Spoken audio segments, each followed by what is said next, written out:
Hello there, everyone, and welcome to the Canon Podcast, your home on the Star Wars Underworld Podcast Network for in-depth discussion on the lore, the High Republic, and the whole canon of the galaxy far, far away.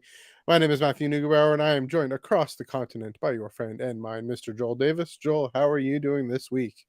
I'm ready for some football, the real football, American football. Hey. I'm kidding. I don't care enough about that. I know. There we go. There's the reason I did that. Yes, that's true. I'll mention that in a very quick second. But yeah, I mean, my Minnesota Vikings sadly were eliminated last night, so I guess that's what we're talking about. I do watch that kind of football too. You know, the Saskatchewan Roughriders. I'm a fan of them. Don't worry. Got the gridiron going on. But anyway, yeah. Thanks, Joel. Thanks for joining us. It's been a whole another year, 50 episodes, which means we've only taken 2 weeks off because over this 52 minus 2, including last week. It's good to be back this week. Tonight we are catching up with Clone Force 99, talking all about the Battle of Jedha audio drama, and then looking back on the year that was for the Canon Podcast and our approach to the connective narrative tissue of the galaxy far, far away. Also, a bit of a programming note, and I'm anyone watching, anyone thinking and helping out, anyone in the fandom fam, I'm gonna ask your help if a certain trailer drops. That's why we're talking about a certain hand egg gridiron football. If a certain trailer drops while we're live, feel free to let us know in the comments, and or not. And if you catch me checking my phone every now and then, trying to see, okay, did it drop on YouTube specifically? We will do our best to talk about it. That's the plan. We'll interrupt what we're doing because we want to get it minty fresh. But anyway, until then, I got a few plugs off the top. You can follow us on Twitter and Instagram at Ion Canon Pod. You can chat with us there. Also on the Discord, Star Wars Underworld Discord. Speaking of minty fresh, the link below. Take us to our Discord. We had a pretty good Fall Guys party the other night. Every few Fridays. What's the plan there? Every other Friday. So not this Friday, but next Friday. But next Friday, spoilers, I'm going to be switching up the game. We're going to be doing a new free game play. So yeah, we won't say just yet because we still have to plan it out. But get ready, it's gonna be fun. All right. My tease of a tease. There we go. In the Discord, and then on your console of choice, you always make sure it's a cross-platform game. Yes. I do know that much. And I understand the gaming world that much, I should say.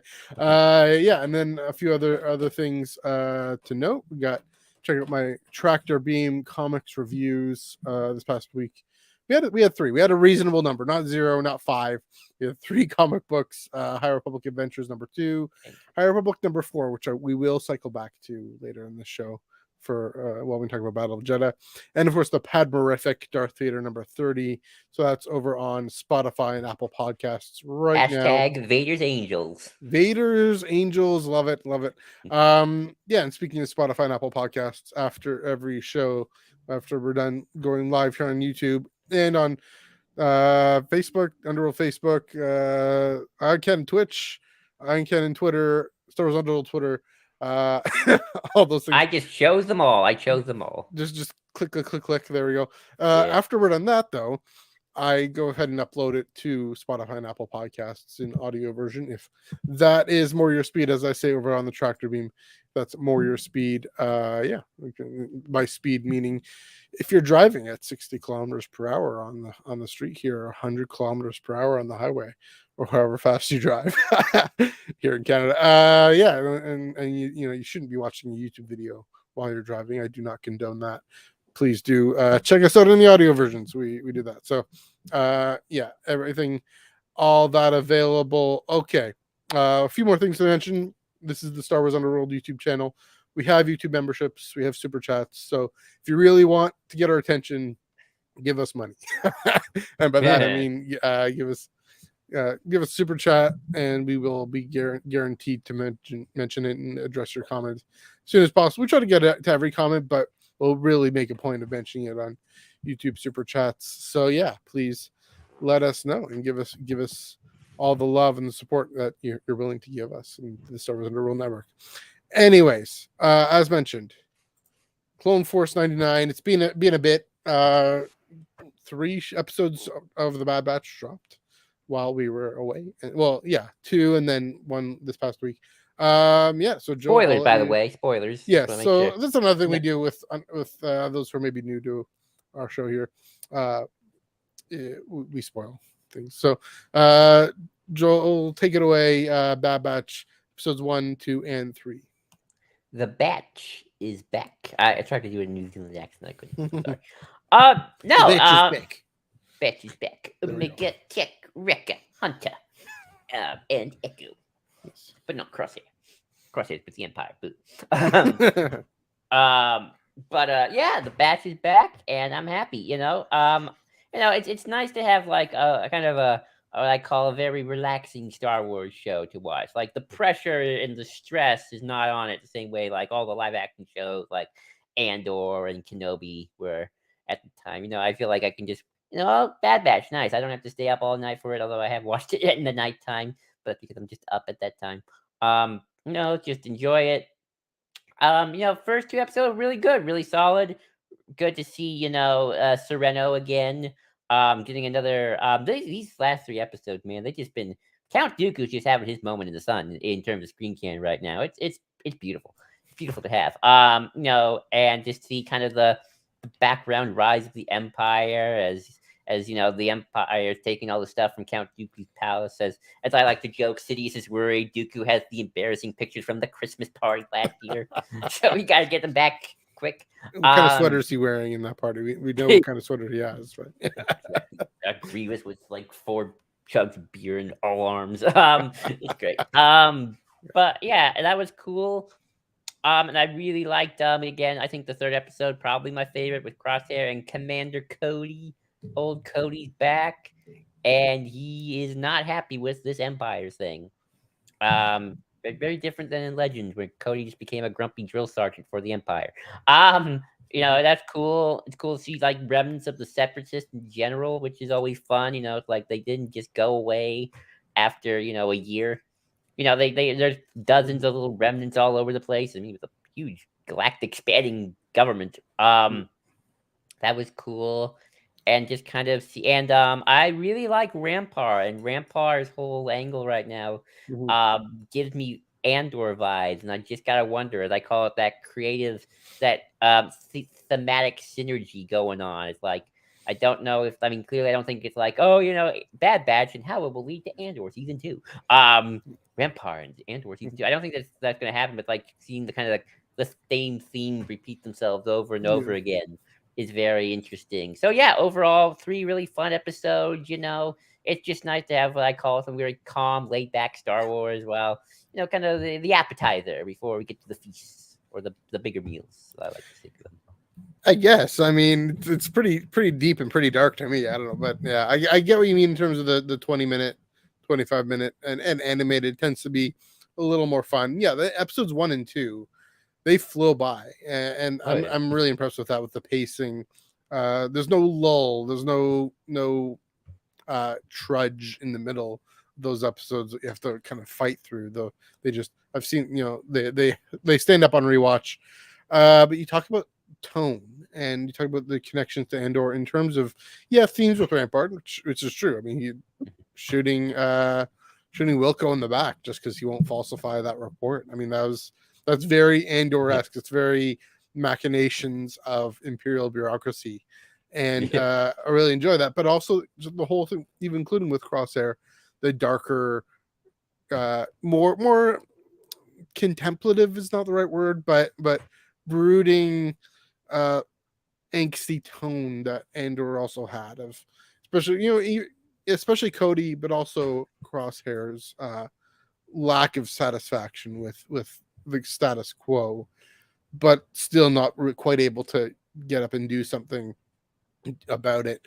Similar theme then with Echo and the whole Bad Batch, for different reasons. I mean, obviously, it's far more understandable why Hunter wants to protect Omega and make sure they're not putting her in dangerous situations, and so they're more content to be on the run. Parenthood is an end in itself, and so I get that. But the tension brewing, the friendly tension, the disagreement brewing with Echo, who does want to be more on the front lines, does want to be more forward. I definitely appreciate that. And then, yeah, seeing Cody right here, right off the bat, hearing about clones who are questioning the order. I mean, we got that from the trailer. We got that from the trailer. We got that. In Legends, we got that in the Canon comic way back when. That Order 66 and the manipulator chips, they're not. Well, they did what they're sold to do. They're meant to do, but how much might they end up backfiring ultimately as seeing clones as part of the Rebel Alliance? It's an exciting prospect. I really like this show's subtle world building, in terms of like the early months of the Empire. Like it's never.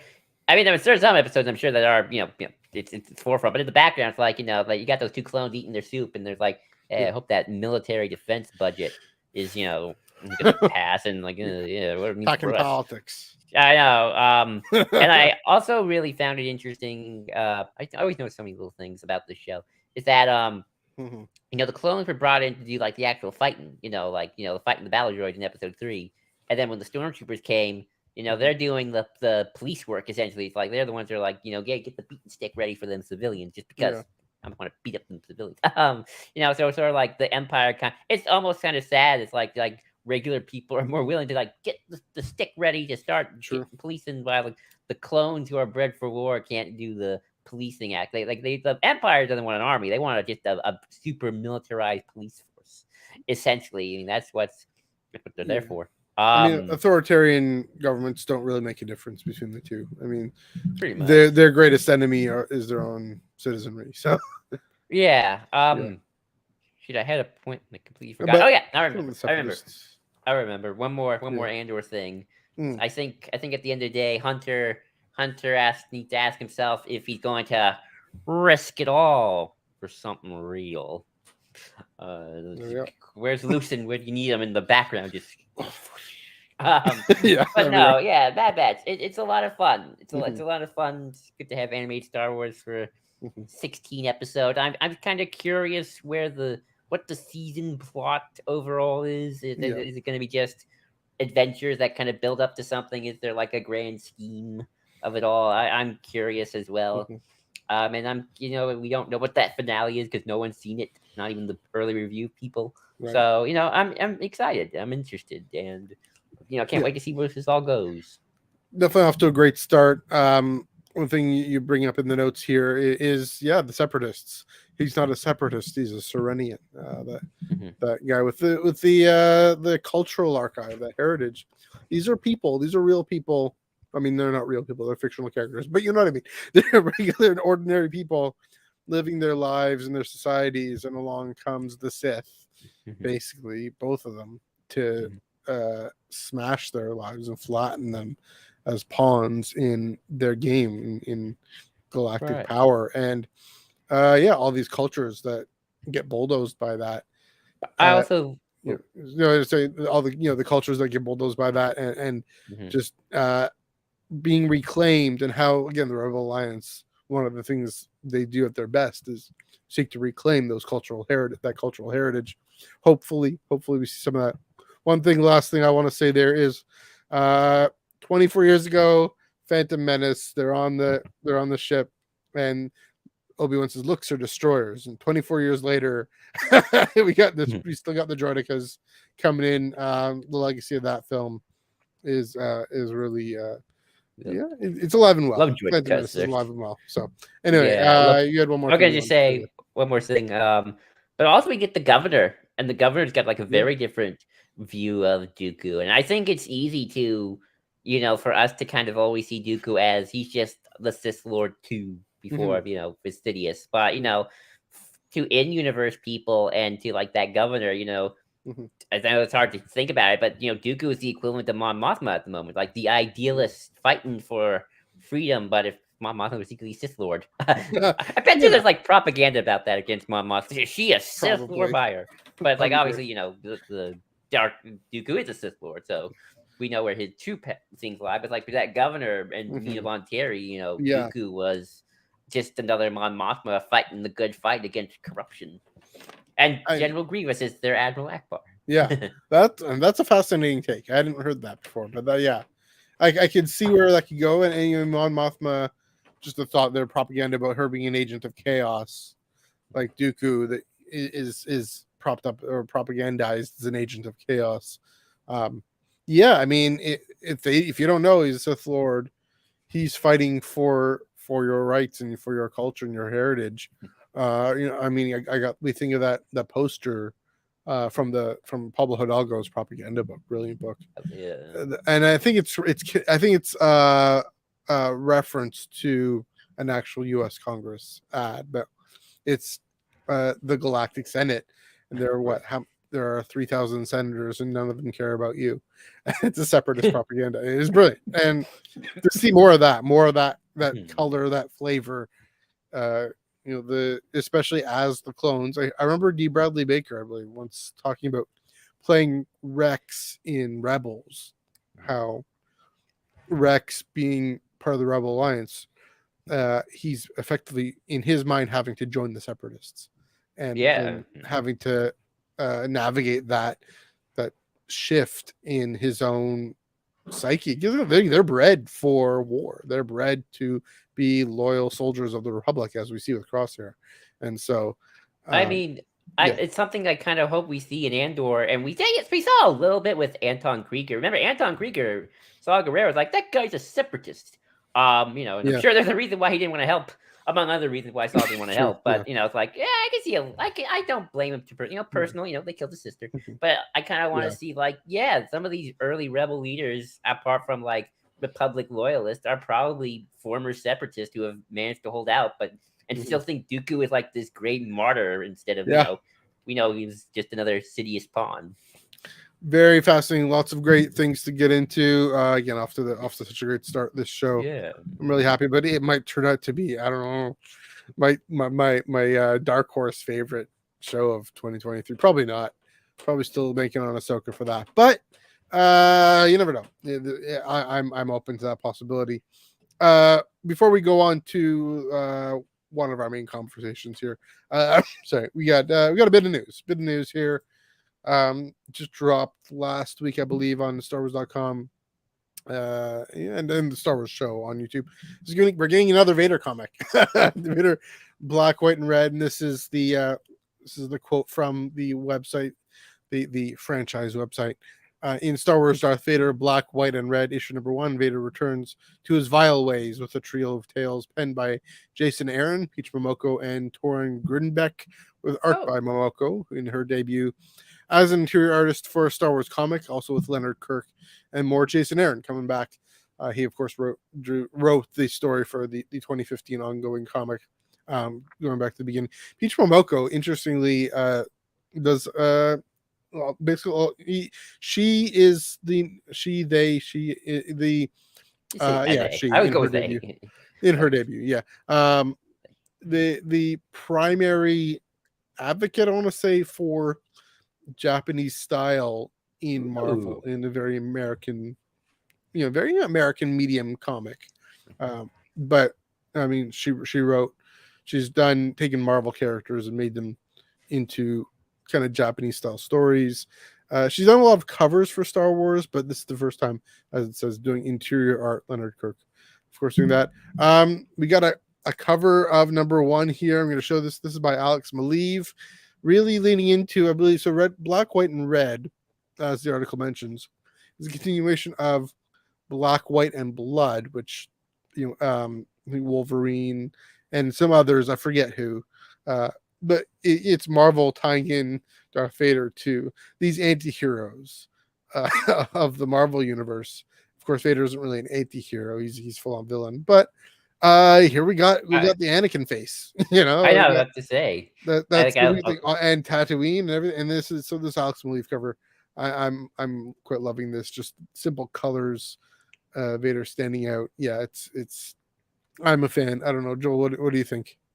I know. I think it's cool. I really like the idea of getting more Japanese influence by actual people from Japan instead of just like, hey, I want to make a samurai thing. I'm the whitest guy ever. Like actually get some. That's why I like Vision so much. It's like Yeah, the Japanese from a Japanese person. Like get the situation. But yeah, I like it. I like seeing Anakin's face. It's like a nice mixture of like a lot of Hayden in there, Mhm. a little bit of Sebastian Shaw, a little bit with the egghead, but Yeah. nah, I don't see any eyebrows this time. So Yeah. eyebrow alert. They were good. Yeah. I like the look. So yeah, anthologies are always cool. I think you can if it's stylized and really cool. I'm down Mhm. for it. I love me some non just linear storytelling. Give me some anthologies, one Yeah. offs. Do some weird stuff. It's yet another Vader comic, which is funny. I guess they're gonna keep telling me they're never not gonna have a Vader story on the go. Just getting a thought now. I'm wondering if that signifies that the Greg Pak line is coming to an end. Of course, because Darth Vader's story effectively comes to an end at Return of the Jedi. So I would maybe, not to get too deep into speculation. I'm just assuming everything's kind of on hold until Hidden Empire is done, and then they move on to Return of the Jedi finally. Like you yeah, guys can't squeeze all this in 1 year with a very busy year apparently. Like yeah. And so I mean, part of the things we don't know when these stories are going to be set. Like you said, it could be bouncing back and forth and around. But yeah, I mean, this could be. I don't know. We'll see. We'll see what happens. The this issue number 1. Happy birthday to me! It comes out on my birthday, April 26th. So, thank you, thank you. Yeah. Oh, yeah. I'm even wearing the hoodie. Here we go. Can't put it over my headphones. Anyway, yeah. Looking forward to this. Again, it'll be curious to see what they've done new. Like the Vader short runs. Target Vader was okay. Dark Visions was terrible. I'm sorry. It was exactly, especially the one issue of the woman crush on him, which is the worst piece of Star Wars canon.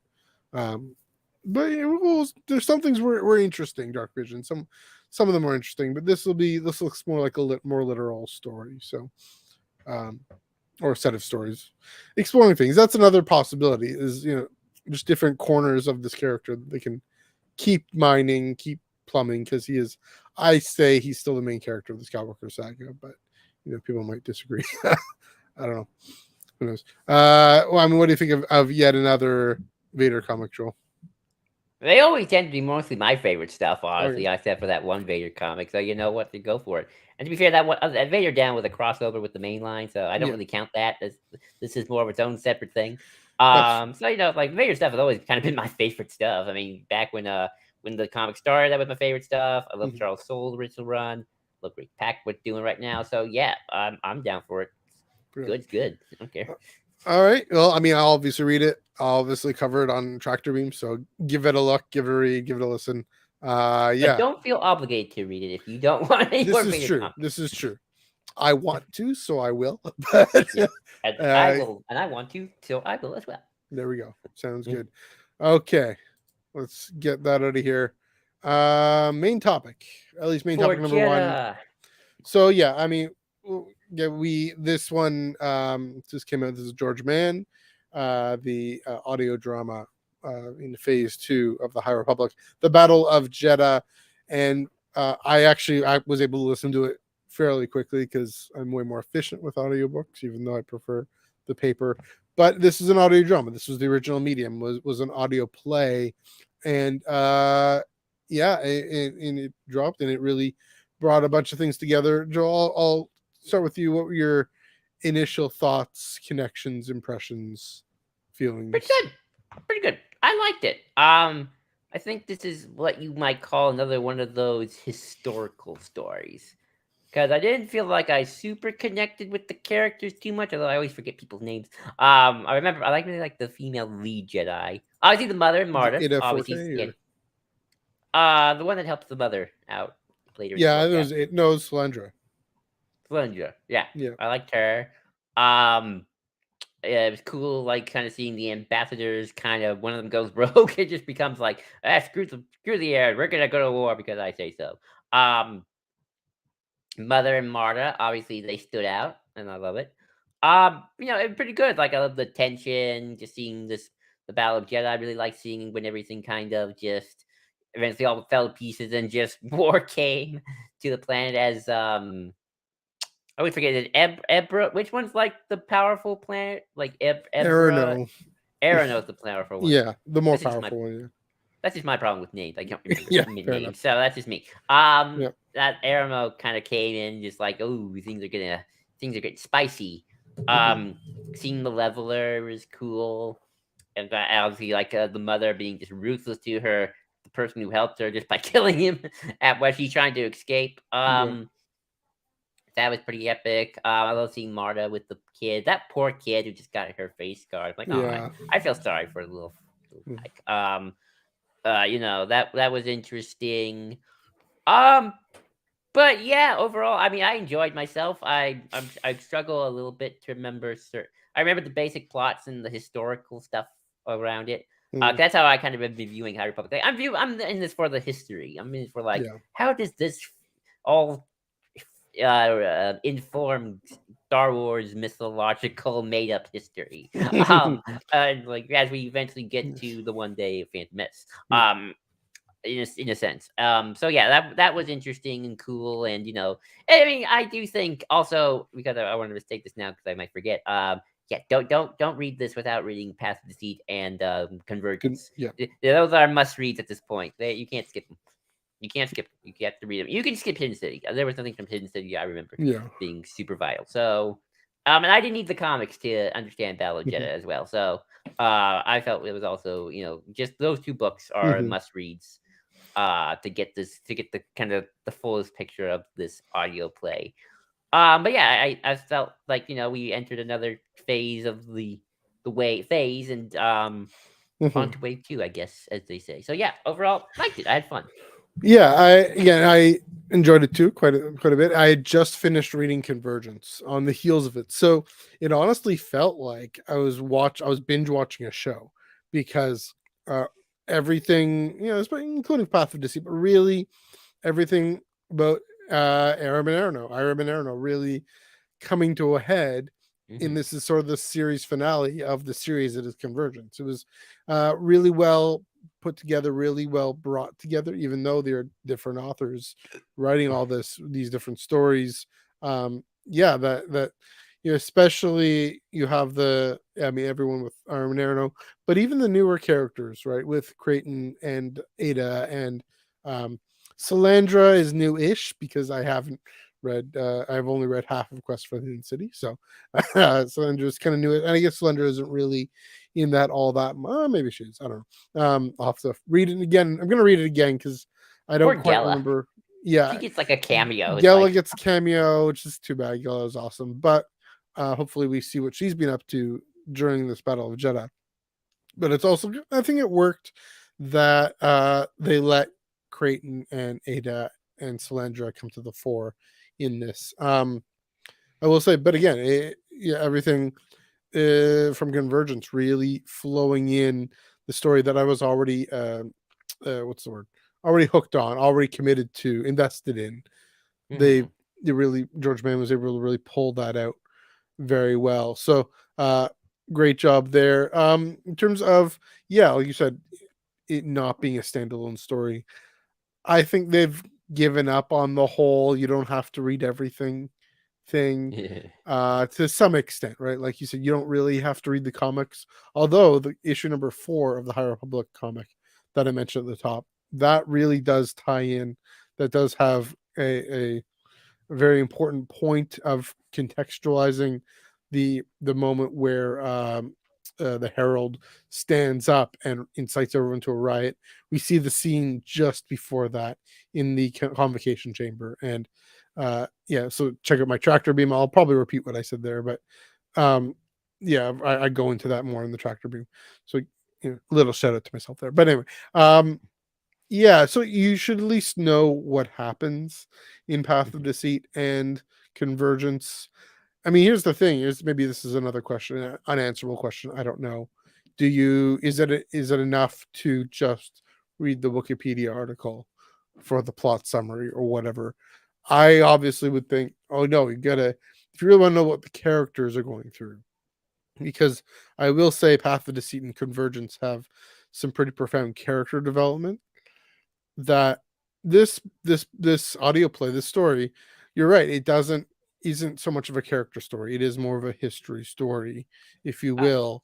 but because there's so many characters, and that kind of leads to the I would second question. So go ahead if you want to jump in I before would that. say the mother and Marta very much I felt invested because I read Path of Deceit. Yeah, A little bit of Convergence, but mostly Path of Deceit with yeah. those two.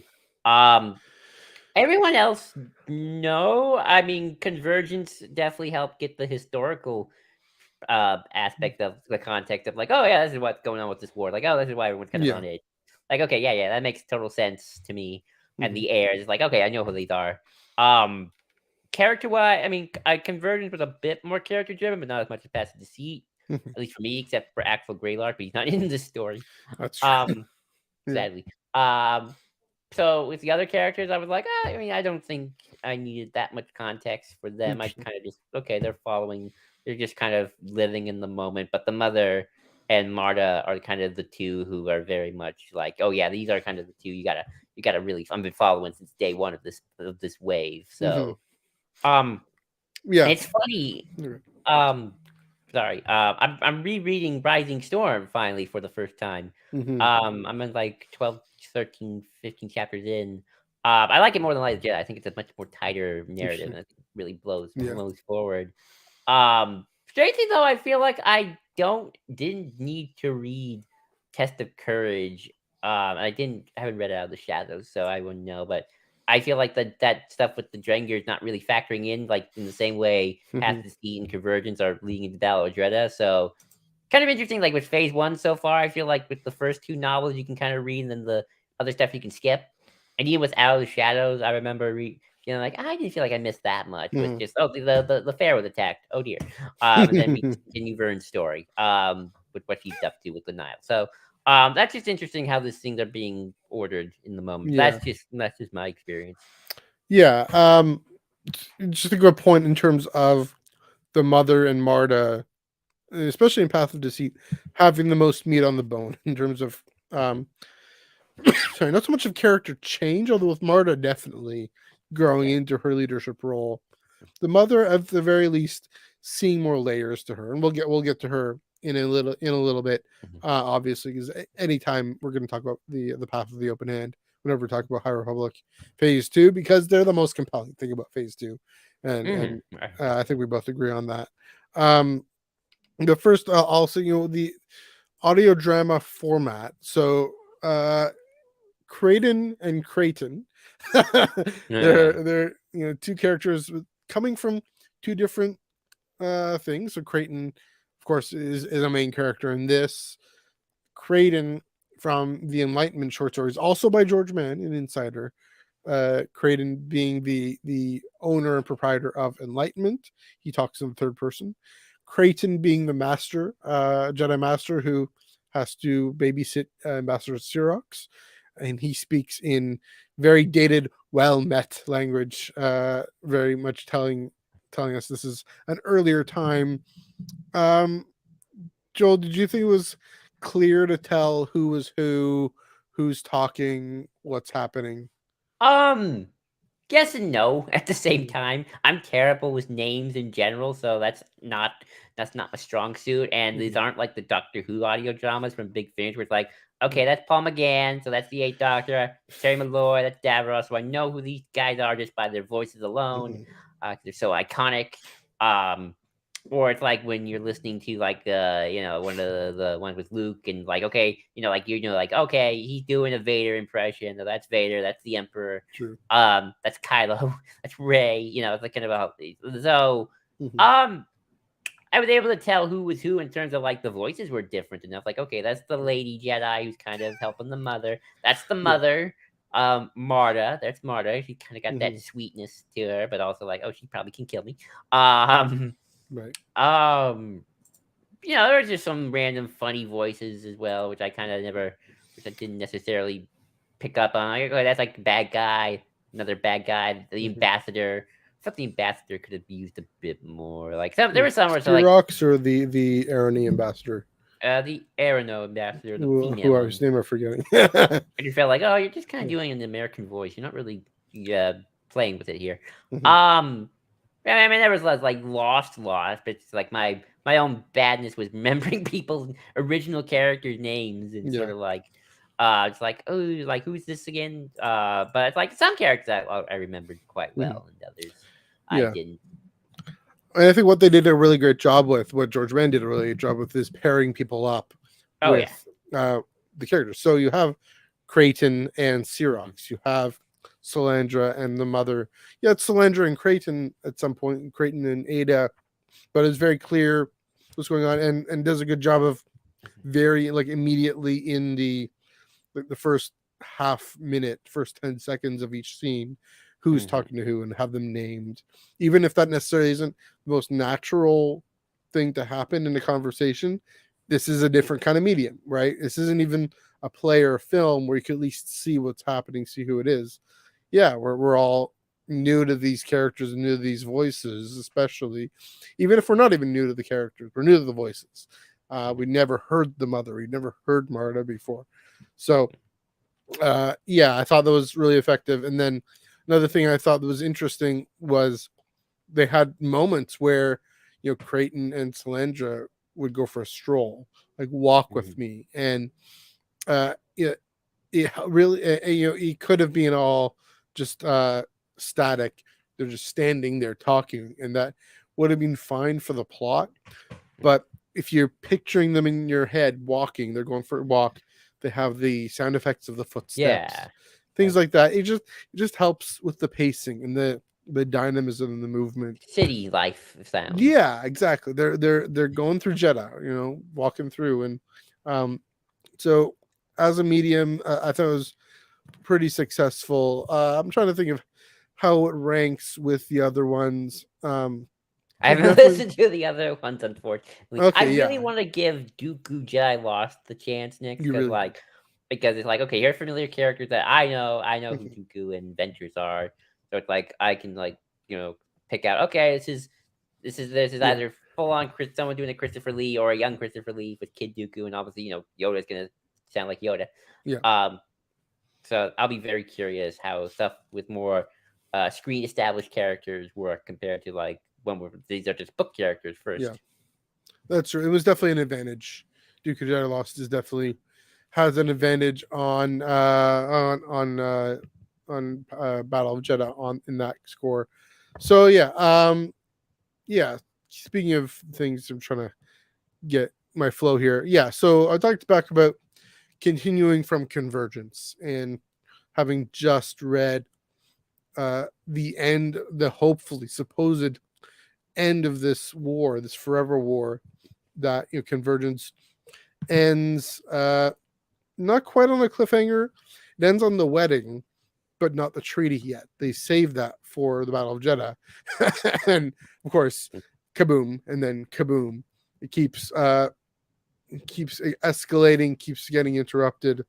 And then there's a full on war. And one of the things that really struck me in Convergence that I mentioned, brought up, made a whole point about talking about with that book is the narratives, is the competing narratives between Aram and Arano, and how by narratives meaning we're the innocent party, they're the aggressor, and we saw it largely we saw it from both sides in that one, especially in starting Convergence. In Battle of Jeddah, we especially hear it very very detailed, very impassioned way from Ambassador Sirox of Iram, and her distrust of the irony. It was incredibly pitched, incredibly well written. You have Creighton as this foil trying to be more impartial, really trying to rein people in and say no, um, let's actually have cooler heads here. Let's serve the cause of peace. And you have Ambassador Sirox really, even when the other ambassador gets blown up, uh, she still isn't able to trust anybody but her own background and her own what she's been told from birth, really, as the only people who are right are Iram, and the only people who are victims are Iram and Arano are the only aggressors, and then everyone else is kind of useless. And so she ends up leading this battle as an ambassador, which I guess makes sense. I guess they explain it in that here are military leaders transitioned into diplomats because there weren't any diplomats because they were at war for so long. It felt like 5 years, but they were on a war footing for it feels like generations, right? Right. So it's kind of odd that an ambassador leading the battle, but it as best as we could be done in this medium, it really the you know Xerox wasn't going to come out to say I have this narrative where I believe I am the victim and they are the aggressor. It really showed it. I don't trust Arano. They're going to attack. They're going to be the aggressor. We have to defend ourselves. All that. We have to take a no, not even. She doesn't even say we have to take preemptive strike. She just goes and takes a preemptive strike. And so even in this audio only medium, it's shown rather than being told. Even though I don't mind being told sometimes, it is a more compelling, gripping story. So, I mean, what did you think of the way the Battle of Jeddah continues convergence and exploration of competing narratives between Aram and Arano specifically, but overall, and Ambassador Xerox as a character? Oh yeah, I mean, Arano right now, they're kind of not in the best light, aren't they? He's kind of a gun ho. Let's screw the future royal. We'll overthrow them in a coup if we have to. Kind of a thing. I like that quite a lot. Do we know if those planets are still in at war by the time of the original trilogy, or Well, by the time of Phase One, I think they're back at war. um, that's what Starlight Beacon is doing there when this is in Fallen Star. Starlight Beacon there in spoiler alert, if you don't know what happens in Fallen Star, Joel, I'm gonna spoil this for you. You know anyway. It crashes on Ira. That's where it falls. And because they're there to try and instead of having people go to Jeddah, the Jeddah comes to or Coruscant comes to Aram and Arano to try and be a place where to mediate this peace. So it'd be yeah, funny. it's still going. It'd be funny because like if by the I would almost like you could almost do like a story. I feel like they did something like this in Legends with a different planet where it's like eventually the Empire shows up and then it's like, well, our petty problems aren't when these two Star Destroyers come in and it's like just start bombarding both of us. Like Palpatine's like, we hate you equally. We will oppress you equally. We want your resources equally, Exactly. Yeah. So, it's like, oh, maybe we shouldn't be at war with each other. We got bigger enemies to fry, and let's leave them. But no, I liked it quite a lot, and I think it's an interesting continuation, just like how it will lead into, if not path of vengeance, path of cataclysm, path of vengeance, and probably cataclysm. My bet. In terms of where that story plot, where it winds up. Yeah, because they're at this point they're intractable. They're convinced that they're right and that their enemy is wrong. It's a really interesting point. The question about at least during Order 66, or by the time of the late Republic, this really shows how much smaller the reach of the Republic is because there's all these planets. It's just an example of planets who are kind of on the fringe, free to have their little spats and really entrench them over generations without much involvement, much influence in the wider galaxy, much without even the sense that there are bigger fish to fry in the wider galaxy, bigger opportunities, ways forward. They are able to get caught in the smaller conflict, because the Republic is over there. I mean, it's kind of what's happening in the Mandoverse a little bit. How the Republic is just over there on Chandrila.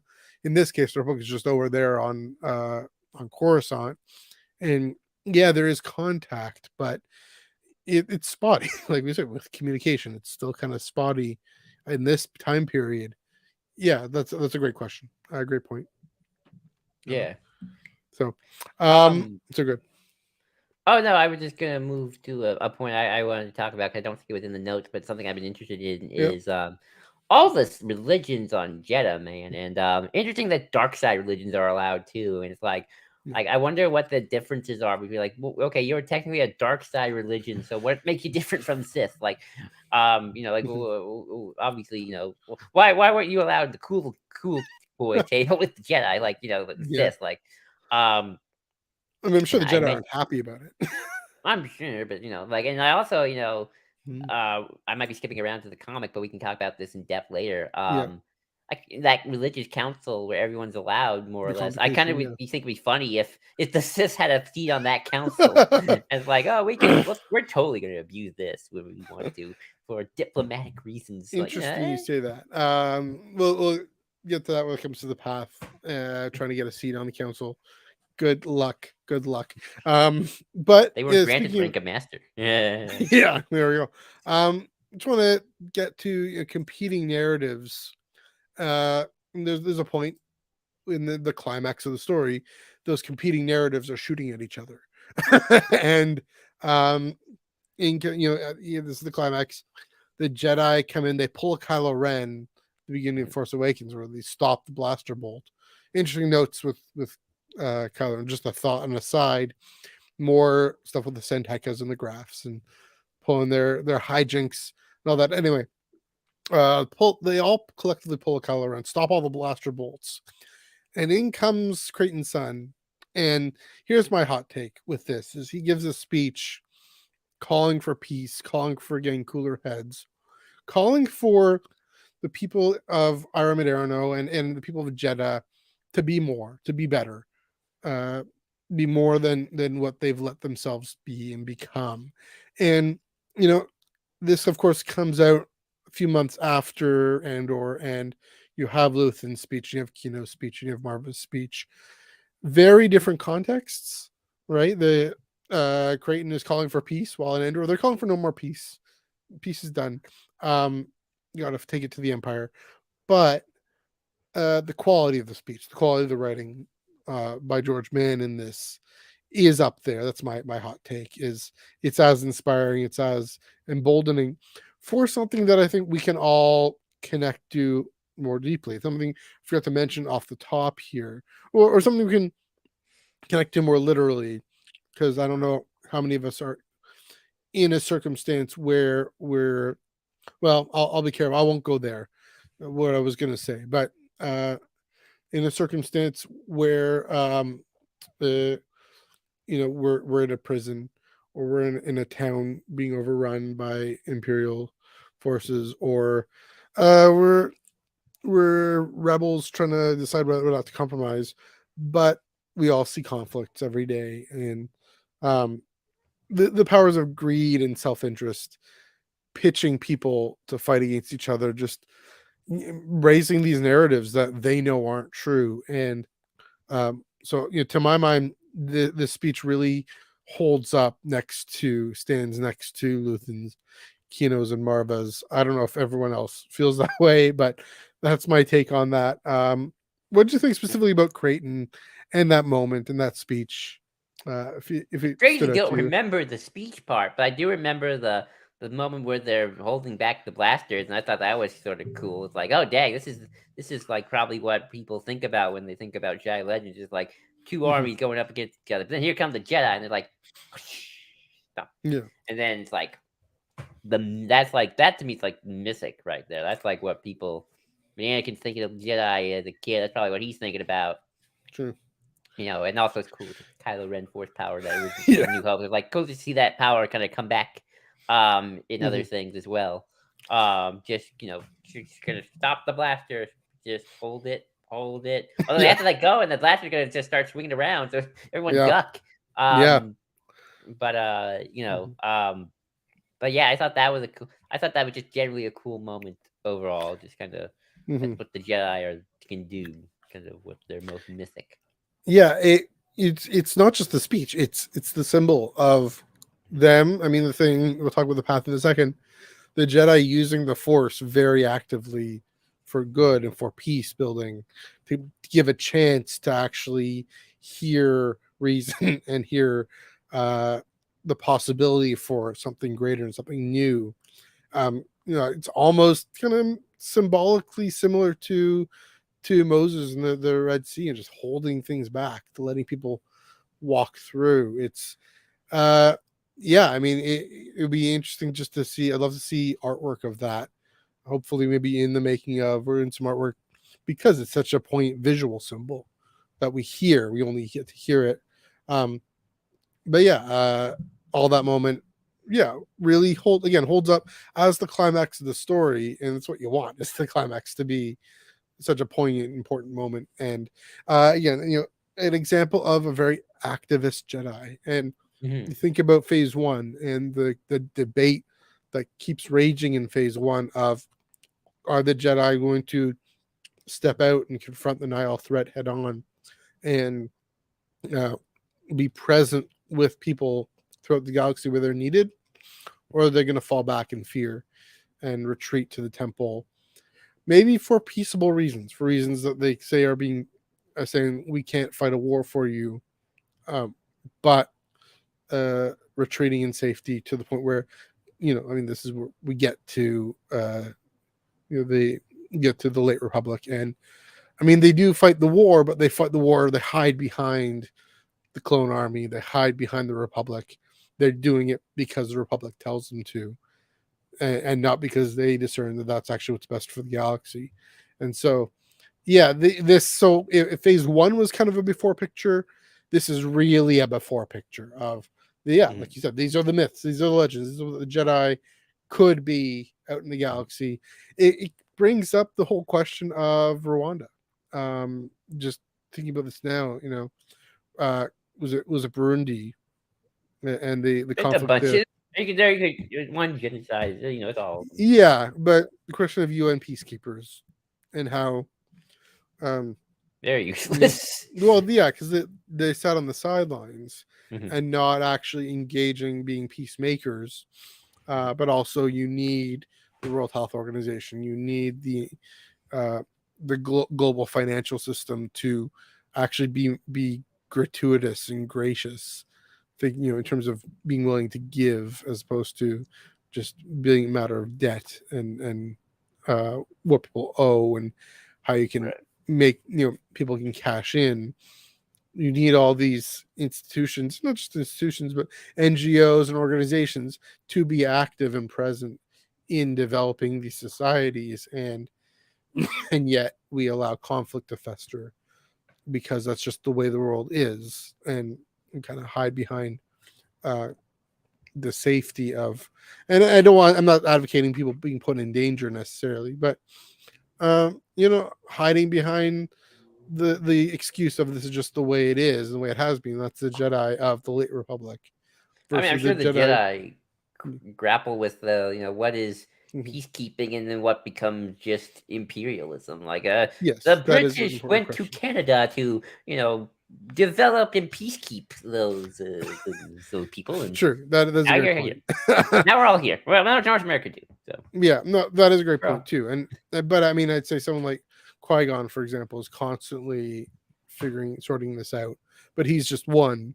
Here is Creighton taking the lead on it, and yeah, profound moment. I'd be curious to hear what George Mann thinks about that. Yeah, I mean, that's one of the questions maybe for the whole Team Luminous is, Mhm. what is the before picture that you're showing. I think I'm right, but the before and the after picture. So that if you have any more thoughts on the Jedi and Creighton's speech and all that moment. Nope, I liked it. I remember. I don't remember the speech, sadly, but I do remember the Yeah, action. So that was all right. definitely I stood kind out of to want me. to go back and be all, yeah, that's what happened. All right, one last little bit before we move on. Yeah, we got to talk about the path. So Love the in past. its I'm blanking on, so George Mann and Kevin Scott had plotting geekery.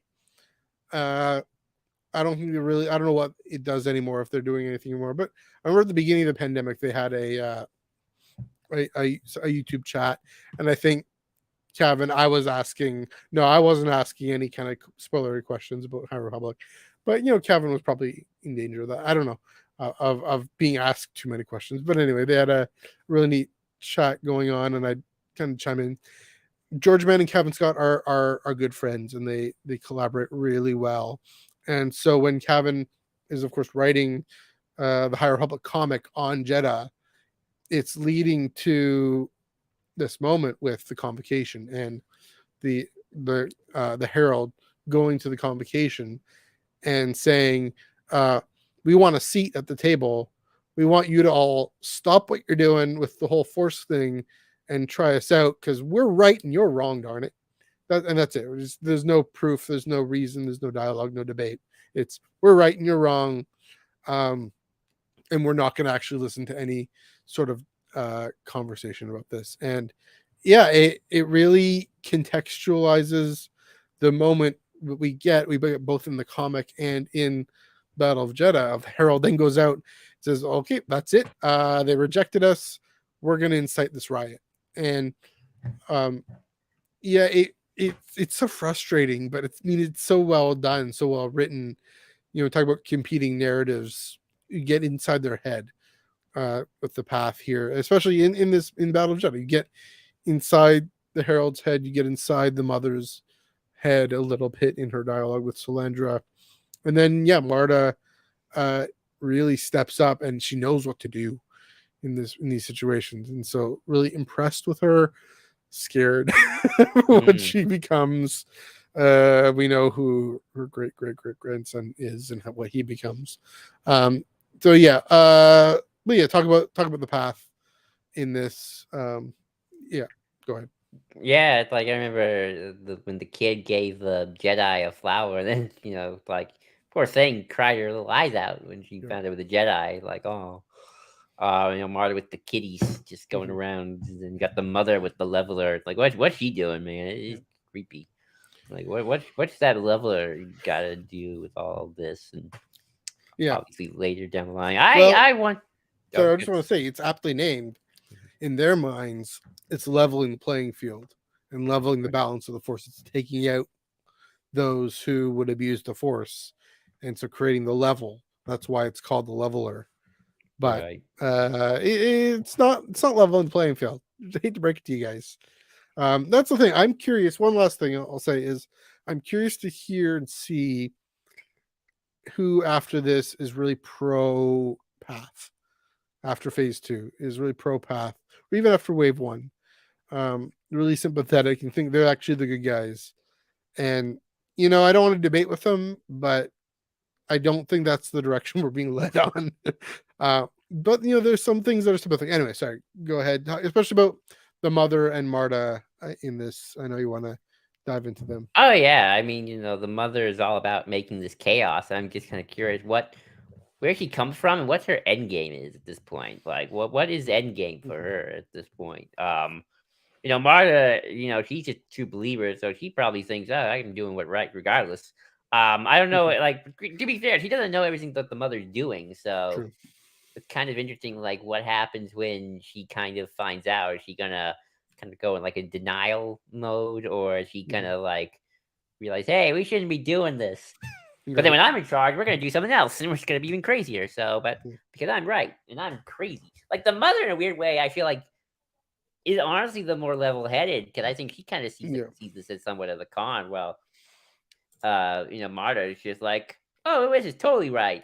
I'm totally believing it, and that makes her scarier Yeah. in a way. So it just I, makes me kind of wonder where Marcion will fit into this, like, because he's kind of got a mix of both. He seems like kind of a con artist who's like, I'm doing this really for no real ideological reason, but like, I kind of wonder what his goals are too with the Nihil.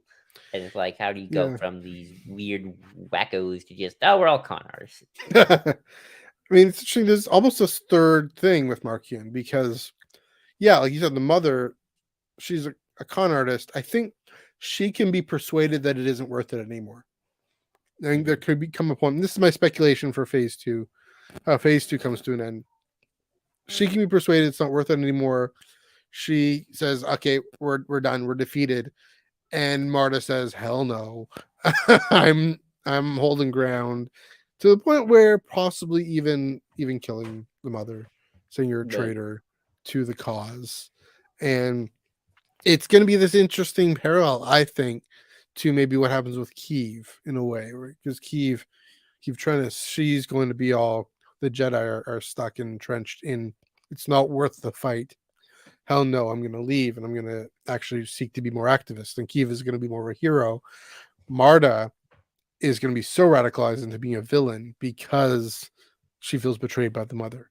That's my speculation, but yeah, Awesome. it's possible. I mean, or I could be wrong about the mother being persuaded. I don't know. Yeah, that's a good question. Though it's a good point that she's more level headed, and then Markian, yeah, like you said, the third thing of,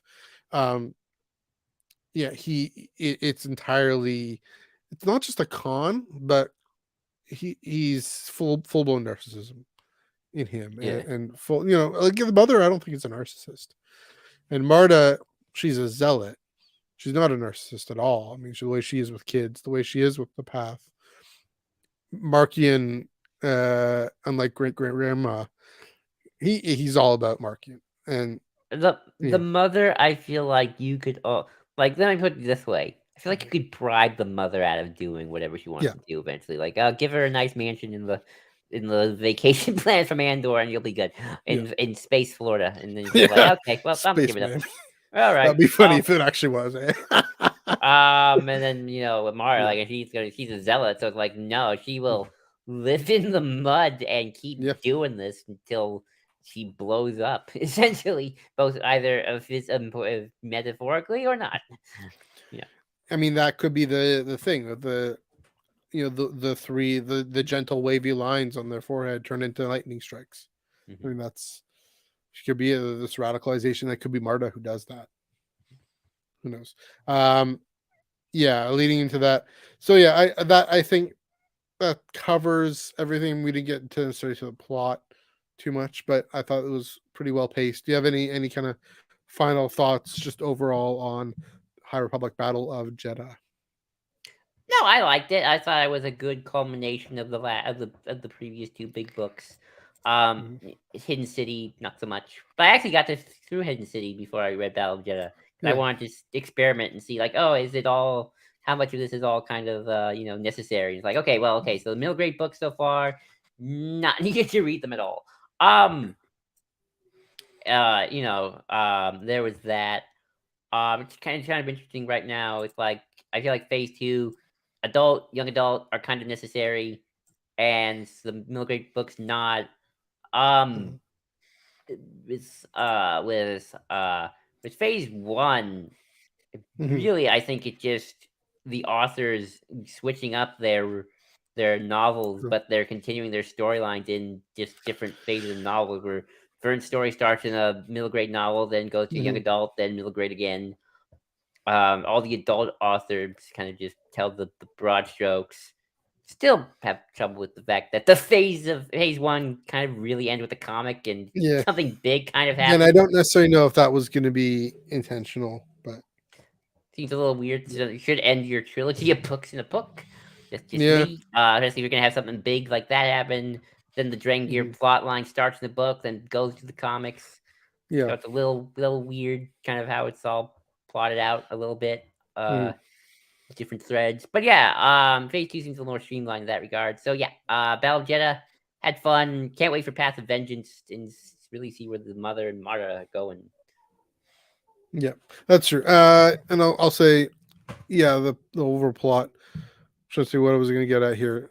Yeah, well, so interestingly, you talk about the Drengir and how the only thing the Drengir do is give Reith Silas some character and give Keith Trennis some character. That's really all they do. This in phase two, there isn't really any kind of equivalent. I guess it's kind of the dank Grax that Sav Maligan is facing in High Republic Adventures. That's such an odd on the side story. Maybe everything with Quest for Hidden City will play into more, but I mean, also to say things don't have to play into them more. It's only with the young adult and adult novels that come to a head with the Battle of Jeddah. So we'll see. I do think the comic Captain Scott's Marvel comics are pretty important for uh just setting the overall sense of where the Jedi are in the galaxy. Because that one really leans into the Jedi are not the only show in town. They're just one among many, especially with Jedha. And so that then leads to this contextualization of that scene with the Herald. So yeah, I mean, I do think everything is holding together a lot more tightly than in phase one. That's why I'm loving phase two actually more, as I thought I would. But yeah, the Battle of Jeddah really brings things together nicely and in an exciting way. That yeah, I'm also then opens up for new things in wave two of High Republic phase two, which starts April 4th.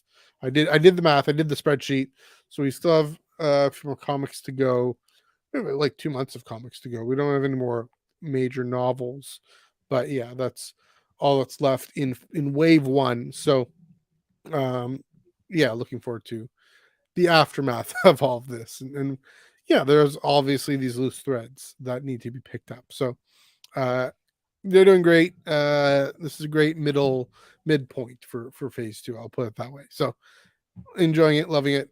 Okay, before we move on, one thing I did want to mention off the top that I forgot to mention, it is Martin Luther King Day here in North America and all over the world. And Yay. I mean, Star Wars has always been political. Star Wars has always been about speaking truthfully, and so I just wanted to acknowledge that um, there's a time to say uncomfortable truths, like like Marva and like Kino specifically. And so that's why I was gonna make some connection there, but no, uh, we need to actually acknowledge the prophetic thrust of Martin Luther King Jr. and yeah, the importance and how Star Wars does pick up on those themes more in the when it is time to oppose and time to resist. It's easier for us to say, but um yeah, I mean the connection maybe to Creighton is always in the call to do better and be better, Honestly, and always the call to love. I think the So, best Martin Luther King allegory person of Star Wars last year was not Marta Rowe, but Marfa Andor. I felt yeah, like she was the one. Fight to the Empire. I think that's to me was speaking some hard truth there. Um, yeah, I love that speech. That's one yeah, of my favorite speeches. yeah, entirely agree. So, Mhm. all right, Joel, I got a question for you. Yeah, What year is it? What day is it? it What time is it? is. Let me get back. January 16th, 2023. So, when did we start this thing? Oh man, I don't remember anymore. Not necessarily a Um, specific day, but what month? What month did we start it? Definitely in January. I think we January started in January. 2022. Yeah, take it away. Yeah. Woo! 1 year, a whole year. We are 1 years old. We are no longer an infant. Well, we're still an infant, but Yeah. we're no longer that perpetual zero. Yeah. Um, Dang, I remember when we started our pilot. They Mhm. said that we had the best pilot of the original pilots for different podcast ideas. Mhm. Um, but yeah, like I think the idea is with we think Dominic Jones out there for pairing us because you wanted to do a podcast. I've been trying to do a Star Wars podcast for a long time. Never had Mhm. the resources to do it. And now here we are. Oh man, this is what a ride! What an evolution! I think our first topic was just about canon in general, as we are called Mhm. Ion Canon. Um, yeah, this has just been quite a journey for you and me, and I've loved every second of it. But I guess the first question I'll ask you, Matthew, as we are called Ion Canon, Mhm. is as we've done this podcast and really analyzed canon, put it through the ringer, put it through the fire, put it through the magnifying glass. How is your methodology on canon, the word canon, the themes of canon, Star Wars canon evolved over the last year as we've done this and really deep Mhm. dive into just all of this? Yeah, it's a great question. It's fascinating to see just how I started off being very rigid and very much defensive over the question of, oh, they're going to retcon this or they're going to ignore that or whatever. And I was already coming, I think, from a bit more of a flexible place where details didn't matter as long as story was there. But I've come to a far more realistic place over the last year, even a few months in. I think I was starting to come to a place where, I mean, I still love it when things connect. I would, if when we see some sort of real effort on the part of a screen creative to connecting Leslie Headland, please do this. It'll blow my mind. I will immediately love that show more than anything else. But that being said, I have a renewed appreciation for, yes, creative freedom on the part of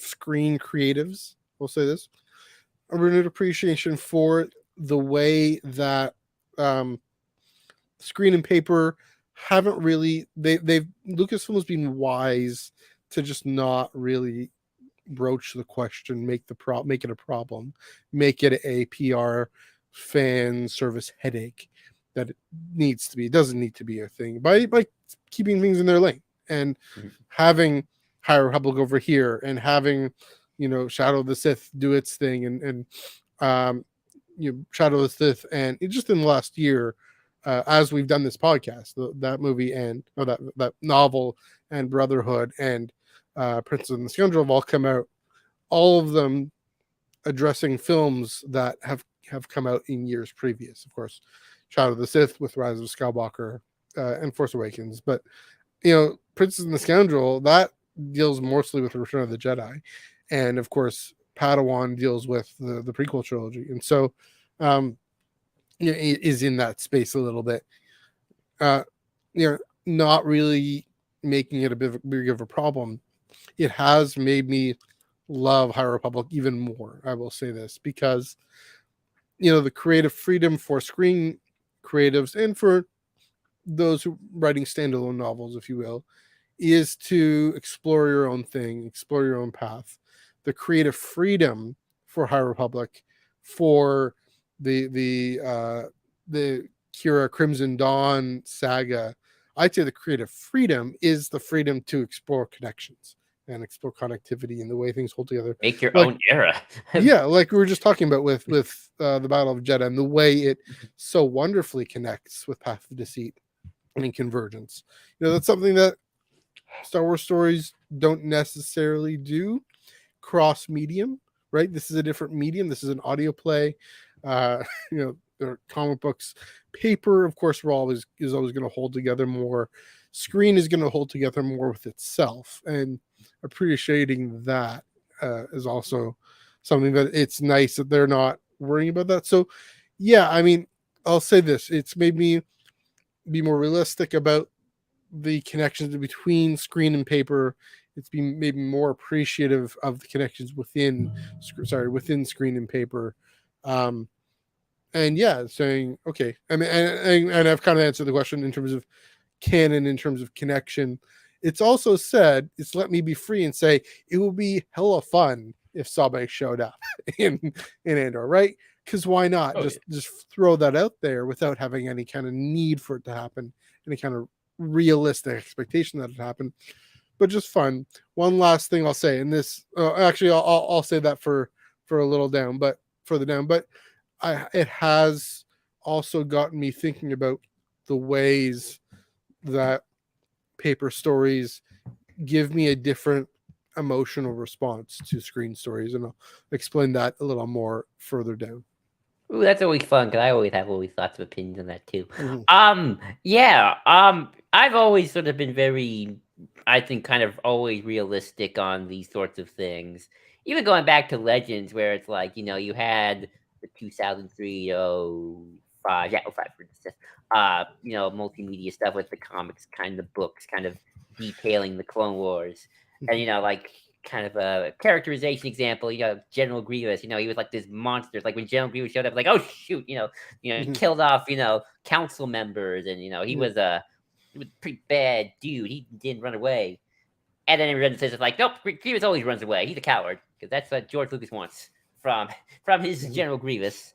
And then you got the 08 series, which I love, but at the same time, it's like it contradicted a lot of details in the Clone Wars era. And then obviously, we can go back even further, just to the prequels themselves, where it's like they don't match the Clone Wars don't match up with anything the Thrawn trilogy set up in terms of Right. what the clones were in 1990. So you know, yeah, I think they've done a really good job of keeping everything in its lane, but also staying true a lot to keeping it as consistent as possible in a Yeah. grand sense. We got Nur in Obi-Wan, Yeah. Cobb Vanth in Mando. Um, Andor's got all the little references to things. So Mhm. that's always been fun as well. I just want to So jump in one more thing then. yeah, go ahead. Just because part of where I'm going to go, this is when I answer kind of the favorite discussion episode moment, Oh but yeah. we'll get to that. We'll save it for the order you've set up. But Okay. um, one of the ways that paper really influences screen is the way for it to test out themes, right? To Hmm. test out storylines, story ideas that then maybe come back in screen. So the example that does come to mind is at the end of the Kieran Gillen Darth Vader run, where that's the moment we see. This is in 2017, early 2017, I believe, or maybe late 2016, whenever that came out. Um, Anakin Skywalker is dead. I killed him. Hmm. And then, of course, in Kenobi, we see Anakin Skywalker is dead. I killed him. Then working with that theme, um, working with that idea that we then see on screen. So, Rebels yeah, too. yeah, and Rebels, with Ahsoka and the gash and the helmet break, and there's been three helmet breaks. One of them takes place in a comic book with Sabe, with Hmm. Padme's Uh, handmaiden. So and I'll just add, back in 2015, Ben Solo's dead. I destroyed him. yeah, So there exactly. we go. Uh, so yeah, they've done that. And yeah, they've done a good job of like with the exception of like the Ahsoka story, not really contradicting plots or retelling plots too much. Mhm. The Cobb Vanth thing is like Cobb Vanth and Ahsoka kind of the exceptions, but even then it's like, pretty close enough. Close enough, Yeah, and it's sort of like, why is Wikipedia trying to say that Bail Organa recruited Ahsoka twice? I don't know. yeah. I think Wikipedia is trying a little too hard. It's too high. It's too We hard. love the Wook. We love you, Wook. Please, Yeah. don't worry. But yeah, there's not really a need to, and that's what I meant. Be more realistic. Is Mhm. yeah, with the Ahsoka novel. I mean, that's another thing. Coming up with getting ahead of myself because some of my favorite discussions touched on this.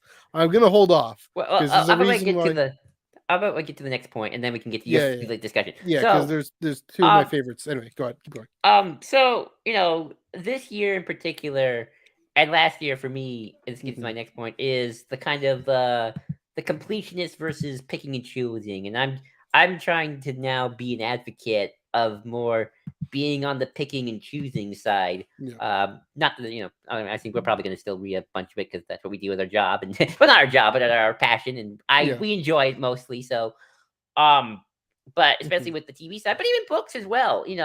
You have so many different types of stories being told, and it's like I could watch them all, but it's like I feel like I'm just forcing myself to like them in a Right. sense. I mean, like I do like the High Republic, which is why I keep reading it.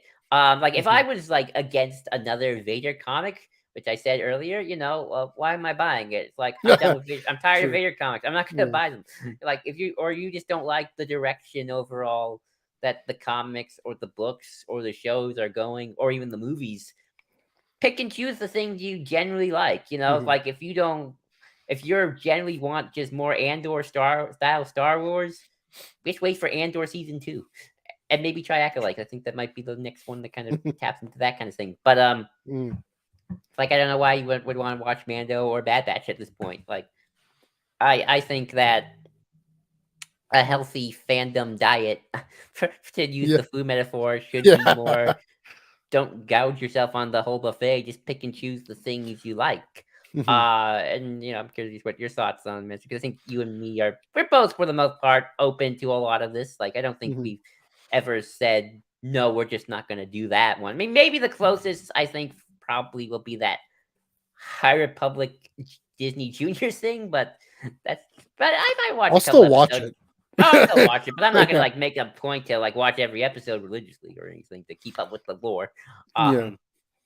But yeah, Well, it is interesting you say that. I mean, one of the things I keep kind of cheekily joking about is the podcast Harriet and how uh this isn't really what you're talking about. This is a bit of a tangent, but this is where my brain is going, my mind is going. Is one of the things I've really loved about this podcast is just because there's a new Mandalorian episode coming out whenever, just because there's a trailer coming out, doesn't mean we're going to devote our whole episode about it. All power to every other podcast that does that. If you want a podcast that is going to devote their entire episode to the Bad Batch to the latest Bad Batch episode, let me tell you, Thursday nights, Star Wars Underworld podcast, 9:30 p.m. Eastern, right here on this channel. Go for it. We've taken a different tack of saying, okay, well, we want to give our thoughts off the top. If you really feel you want to go talk about it, you go on Doc's channel or whoever else, and you take to Twitter or wherever, and of course I'm going to take to Twitter and stuff too, but we've been selective about what we cover and what we focus on. And because one of the reasons, a major impetus for me for this was, at Culture Slate, Star Wars Underworld, they didn't have all the time in the world to do this, all the time and energy to focus on all this paper stories, right? They did a little bit. They could, but I could either complain about it or I could do something about it. And I decided to be positive and do something about it and say we did something. We did something. We were Jedi activists like Creighton Sun. We stepped out and did something about it constructively, saying, okay, well, we'll take the time on Monday night to talk about these things while you go ahead and talk about these other things. And sometimes, yes, we do devote a whole episode to what everyone else is talking about, and that's been fine. And that's been fun and important and enjoyable because it's Star Wars. And the old joke in our logo, there is the a certain thing from Empire Strikes Back, because Empire Strikes Back is canon. Yes. There's the actual ion cannon from Empire Strikes Back in there. So if you look closely, if you squint in the O in canon, it's in there. So yeah, that's being good in terms of focus. Yeah, in terms of the actual thing, you're getting back to the thing you're actually talking about here. That too, I've been more realistic. I've been open and saying I haven't read this book. I have not read the Alphabet Squadron trilogy yet. I haven't read Rebel Rising or what's the one that's set on Batuu. Either of the ones that are set on Batuu. The Galaxy's Edge ones. I haven't read those because I just haven't been my focus. I've wanted to focus more on High Republic, and I am going to be a completionist about High Republic because it's hitting all my points, and exactly, because it's all about connectivity and this incredible effort of telling the story of these multiple characters over multiple media in multiple stories. And so I want to be more completist about that. With the comics, I'm even more completist than I was. I'll be honest, before I started doing Tractor Beam, before the Dark Horse got the Adventures license, I actually wasn't reading much in terms of the Adventures. Now I am. And so it has pressed me to do that. But again, I mean, similar to the whole methodology in terms of connectivity question, Joel, hearing your perspective and dialoguing with you and your concerns about including about the High Republic and how you have to buy everything and the economic problem with that and the financial problem with that can be exclusionary and exclusive when Star Wars at its core is meant to be inclusive. That is a problem. I agree. And so to say don't buy stuff because you think you're supposed to buy stuff, invest your time and your finances in things that you believe are worthwhile and enjoyable and lift you up and lift your society up. And I'm talking to you, Joel. I'm talking to everybody. Exactly.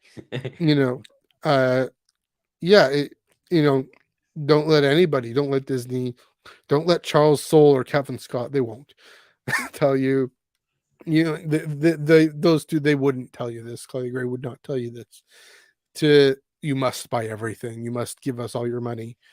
Um, don't let anybody tell you that. It doesn't matter how good and how trustworthy they are.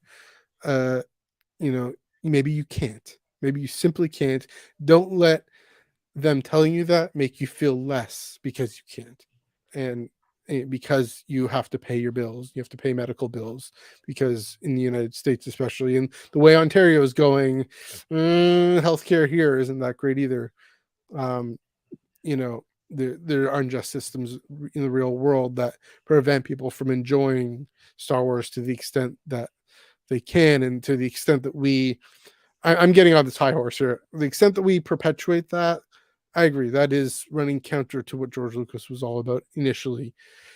Um, that being said, again, now that since I can currently focus on being a completionist with the High Republic and with comics, I will, and I'm enjoying it and Oh sharing yeah. in the community of people who are. And again, I don't feel anyone judging me for that either. So, Oh goodness, no. yeah, I know you're a completionist because you like it. Like if you mm, were to read like the next High Republic book and be like, Charles, buddy, what are you doing? What are yeah, you doing with these comics? Or what are you doing with these? Like, or what you like the next, or like the next three, and you're like, what the heck, Claudia? Just yeah. getting out of there. What are you doing? Like, I If think it's like, Claudia Gray's comic actually comes out, that's another question. yeah. But Yeah, like if yeah, you generally were like reading, like if I generally disliked the High Republic, like that, yeah, this story sucks. What am I doing with myself? I just would stop. I yeah, just would stop. And it's like Star Wars isn't gonna die because I'm not gonna buy it. Like yeah, it's like it's like trust me, big IPs like this, they'll survive. Same goes for Doctor Who, Star Trek, hmm, Lord of the Rings. They'll be around even if people yeah, stop buying stuff around. They'll change course eventually. But hmm, but we enjoy it, so that's why we're completioning yeah, the High Republic or the comic because we enjoy yeah, the issues. And I mean, I've been enjoying the Vader comic for all its wackiness and fun. yeah. So yeah, I'm keeping at it. I I'm will say keeping at. this. Here's what I'd like to see proactively. Um, some of the High Republic books, the junior novels, I read on. Let's see if this comic is. Nope, no trailer yet. Sorry, guys. Uh, some of the junior, the junior books, I got from digital from the library, and I would love to see Lucasfilm Publishing, Lucasfilm partner with libraries across North America, across the world, and say, we're going to make these stories more accessible to people. Have ways of actually letting people be more completionist if they can't afford it. Yeah, I like even, and I mean, now part of the problem here is, uh, it is an industry, it is a business. It's also, these authors, these creatives, they need to pay their bills, they need to food, they need to eat, they need to live. And so, those of us who can support them should, but Mhm. if you can't, then so As you like it, of course, like yeah, as that's my big thing as right. well. Again, that's the Don't thing force is yourself. if you're at a Well, buffet and you're full, you can stop. It's okay. or if you don't like, I don't know, the veal, don't eat the veal. Why are you Yeah. eating the veal? I don't Mhm. know. But okay, here's comes the question that you've been looking forward to, and Yeah. strangely, I don't know if I have an answer for Mhm. myself. Favorite discussion Yes. episode. I'll let me think just for a little bit myself. Like we've had so Mhm. many, I've kind of gotten lost. Um, Mhm. I really like the Tale of the Jedi one with Hannah. When that Halloween, that was a Mhm. lot of fun. The Andor one with Dominic, we just did a couple of the weeks ago. That was a Yeah. lot of fun. I think those were probably my favorite. Mhm. Um, I mean, oh, and of course, our Downtown Disney mini sub Yes. because That was fun. That was we fun. got to meet each other in Mhm. celebration, and I think that really was Mhm. such a delight and just one of my favorite things that we got to Mhm. do. Like that, we timed this podcast so well. Like Yeah. yes, There we go. Oh, and the call-in show before celebration Yes. That was as fun. well. That was That fun. was another one. I think those are my three Mhm. picks. I can't pick just one because it's like I can't. I can't. But Mhm. those would be my three. We've had so many fun ones as well. Yeah. But what about you? What's your Yeah. So favorite? this is a question. Before we do that, I do want to do this. This is a good question. A great question. Iron Canon is your home on the Star Wars Underworld podcast network for, the lore, the High Republic, and the canon of the galaxy far, far away. And yes, we are here in case the trailer drops. No. We'll For those inform who don't everyone. know, maybe this is a good time to talk about the history. So for those who don't know, I was sitting next to my friend Dominic Jones, friend of a few years, Dominic Jones, in this movie theater. I forget which, we were seeing a Marvel movie. I forget which one. Maybe in November, December 2021. Was it Spider-Man? Maybe one of those. Anyway, and you and Chris Seacole, your friend of I guess a few years, kind of meeting up on the internet, whatnot. You were talking about you wanted to do a podcast. Talking to Chris, I was talking to Dom. My previous podcast, for Christ's sake, Anakin, it was just one person trying to get at it every week, was not happening. So we were in the comments of Star Wars Underworld just on Thursday nights, going back and forth about Kira and Crimson. I remember you made a comment about wanting Kira to show up, and like, oh, he has his eye on the page. Yeah, to somewhat, I remember those days. So, and I'd floated this thing, and you had floated this thing to Chris, and I'd floated this thing to Dom, saying, I think this could be good. This thing with Joel could be good. I know Chris was looking for someone for you to do a podcast with. Dom was looking to bring me into the fold. He said that we were sitting at the theater with Spider-Man, whatever. It was like, yeah, we should call it Ion Canon, which was Dom's idea. And so yeah, and as Culture Slate was starting to expand into a network, and then of course that changeover to the Star Wars Underworld network, to focus more on podcasts. Honestly, Lucky Lego, you're answering your question, because you're following the Star Wars Underworld, and yeah, welcome to Ion Canon, who our friend Dom, Chris, and Ben have been our strongest supporters, and to the point of saying, yeah, be on our channel, why not? Have our label in the Star Wars Underworld network, and we'll come on whenever you want and whenever we can. And we love you guys. Dom's been around for a bit. I'm hopefully, I'm seeing Dom next Friday to chat about some future projects, in-person projects. But yeah, so it's been a good partnership, great partnership, both a friendship and just collaboration. And so, it's funny, I was thinking about this, is I'll admit something here too, is I used to have this sort of kind of FOMO, not very mature, kind of immature thing of, I just want to guest on Underworld. I just want to guest on Underworld. If I did that, I've been there. I've made it. Yeah, I think a lot of you made it. And I thought about looking back and saying, you know what? Yeah, of course I'll come on. I'll help out, whatever, when I'm needed.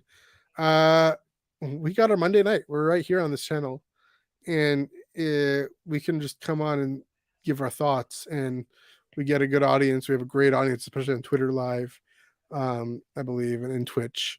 And we're on the Underworld Facebook, and Ben's being go for it. Go on the Underworld Twitter as well. And so to have that name, have that label, and watch out for the trailer if it ever drops. But anyway, so that was a very long excursus, because it's a fair question.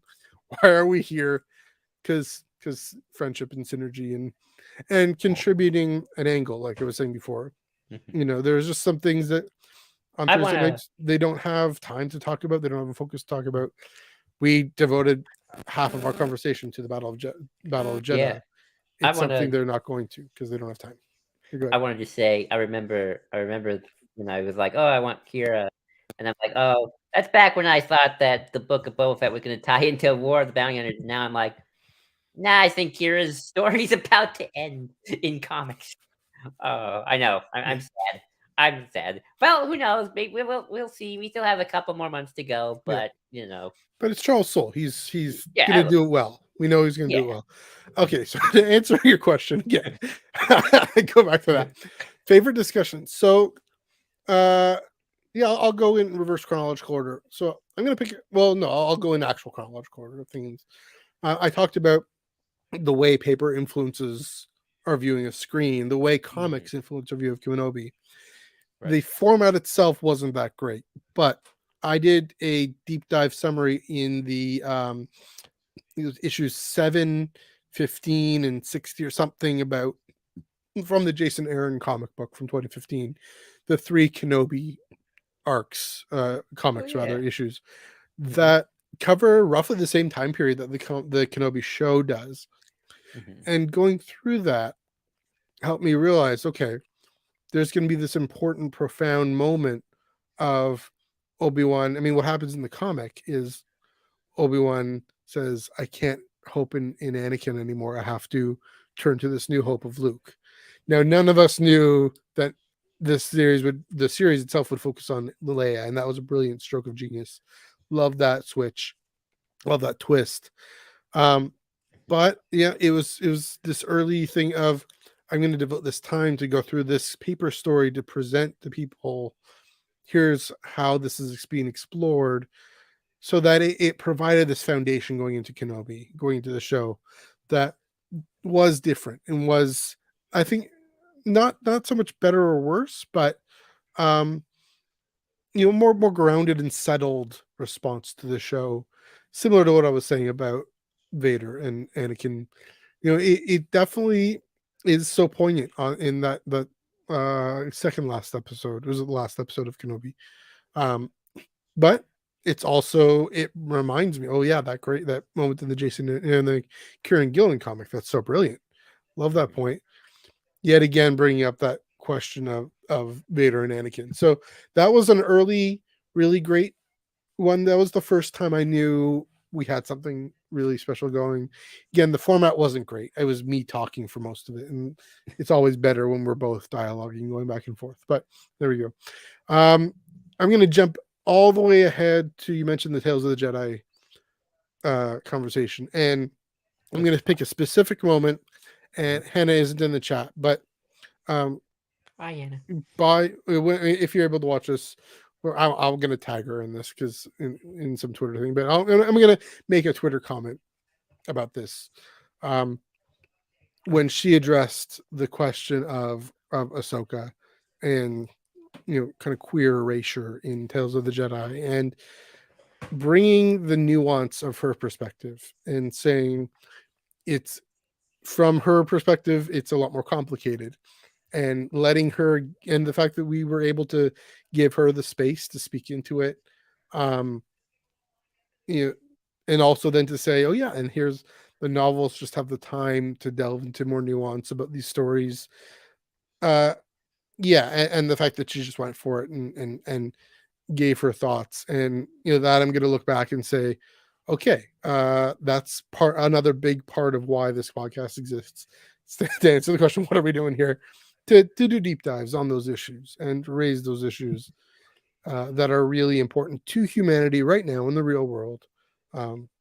LGBTQ inclusion is a very poignant, critical issue, and the way we approach it and the way we welcome people as people is a litmus test for how we care about our society as a whole, what kind of society we want it to be.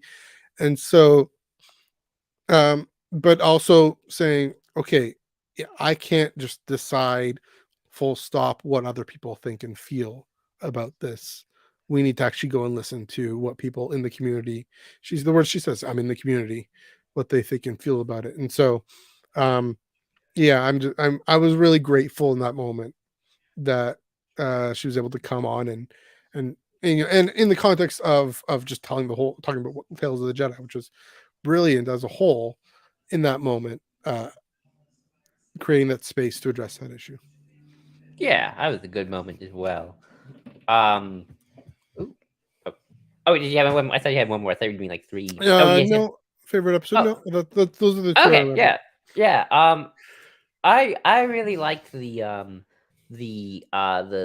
papered screen one because Mhm. I feel like people bring this up about the Marvel Cinematic Universe.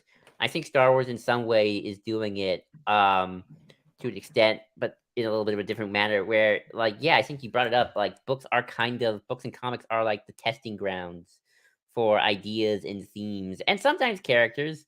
And if something is really penetrating, I think then they can put it in, the screen stuff eventually. And and if a character is simple enough to bring to a favorite character is simple enough to bring to the screen, I think they will, like Cobb Vance or Black Chrysanthemum.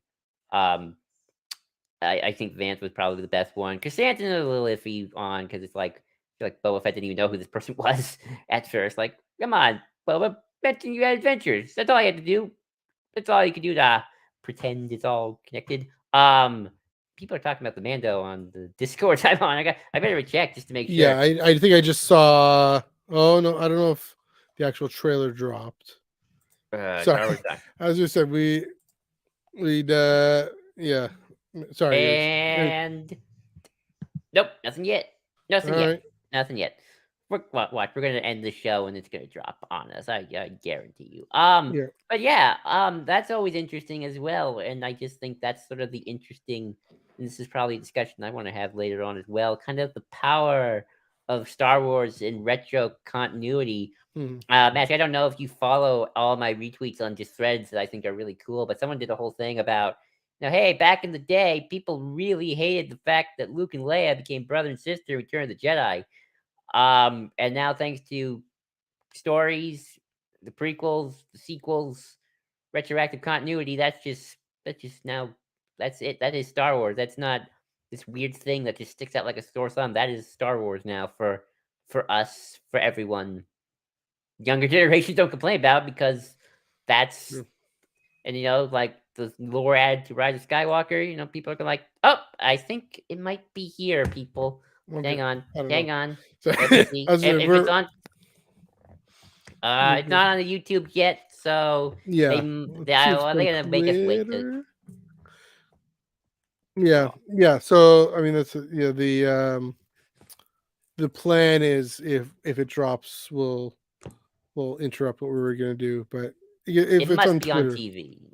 yeah, because of the what's it called, the football game. I found it on Twitter. Here it is, just dropped this very second. Okay, I see it on Twitter. Are you gonna put it on Twitter for us, or for us to both watch together? I'll put it up here right now. See if we this get works. flagged, this is it, folks. I hope we don't get in trouble. I'm so nervous. Here we go. Okay. Here we go. Volume, go. Our people are scattered like stars in the galaxy. What are we? What do we stand for? Interesting. Being a Mandalorian is not just learning about how to fight. You also have to know how to navigate the galaxy. That way, you'll never be lost.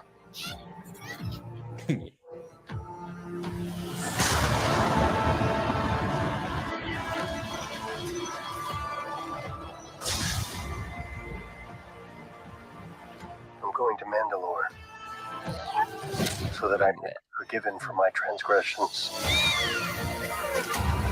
May the Force be with you! This is the way. There's something dangerous happening out there. Ooh. It becomes big enough for you to act. It'll be too late. Hey. Ooh, Ty Vance. Hang Love on, those kid. guys. Whoa. He won. Ooh.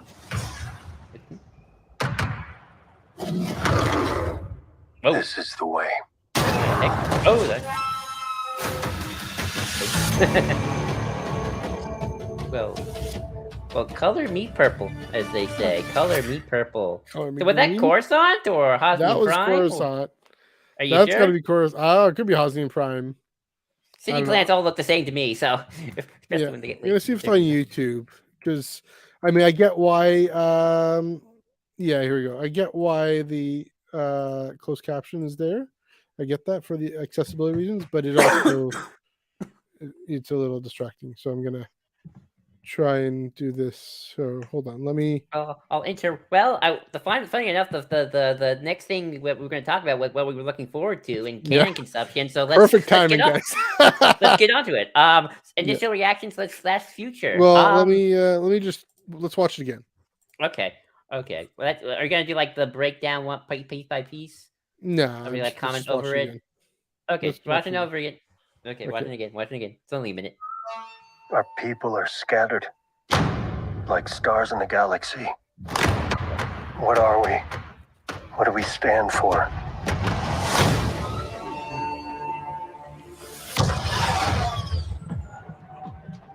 Being a Mandalorian's not just learning about how to fight. You also have to know how to navigate the galaxy. That way, you'll never be lost.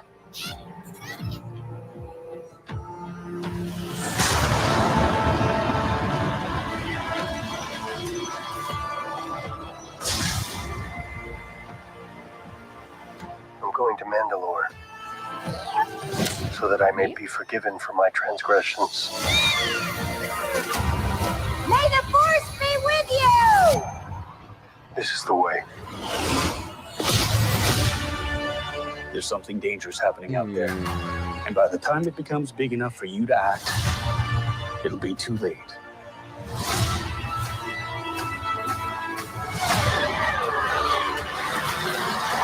Hang on, kid. You won.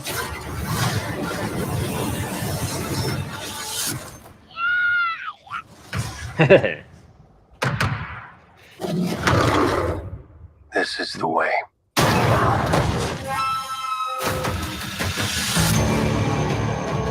Sick, man. Sick. Okay. Could you? Let's go back to the city part. Let's go. I want to take a look at that city just Yeah, on. that's a good Let's question. go back because okay. So we can So find it. Here we go. All right. the on-screen brain of mine says Yeah. recognize Coruscant is the most recognizable city planet. So Yeah.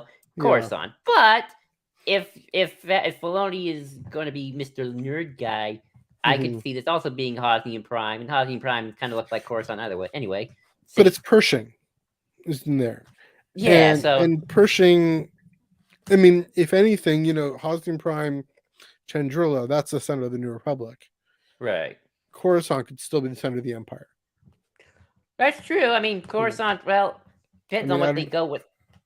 I don't know if that The lore- retcons. I mean, I don't know if that retcons Chuck Wendig, but No, I mean, Coruscant is kind of supposed to just be the next Nal Hutta as like a trash heap planet now because Yeah. all the politicians left. I mean, it could be, hey, we just need generic city. We'll just say it's Chandrilla, and like we don't have to deal with it later.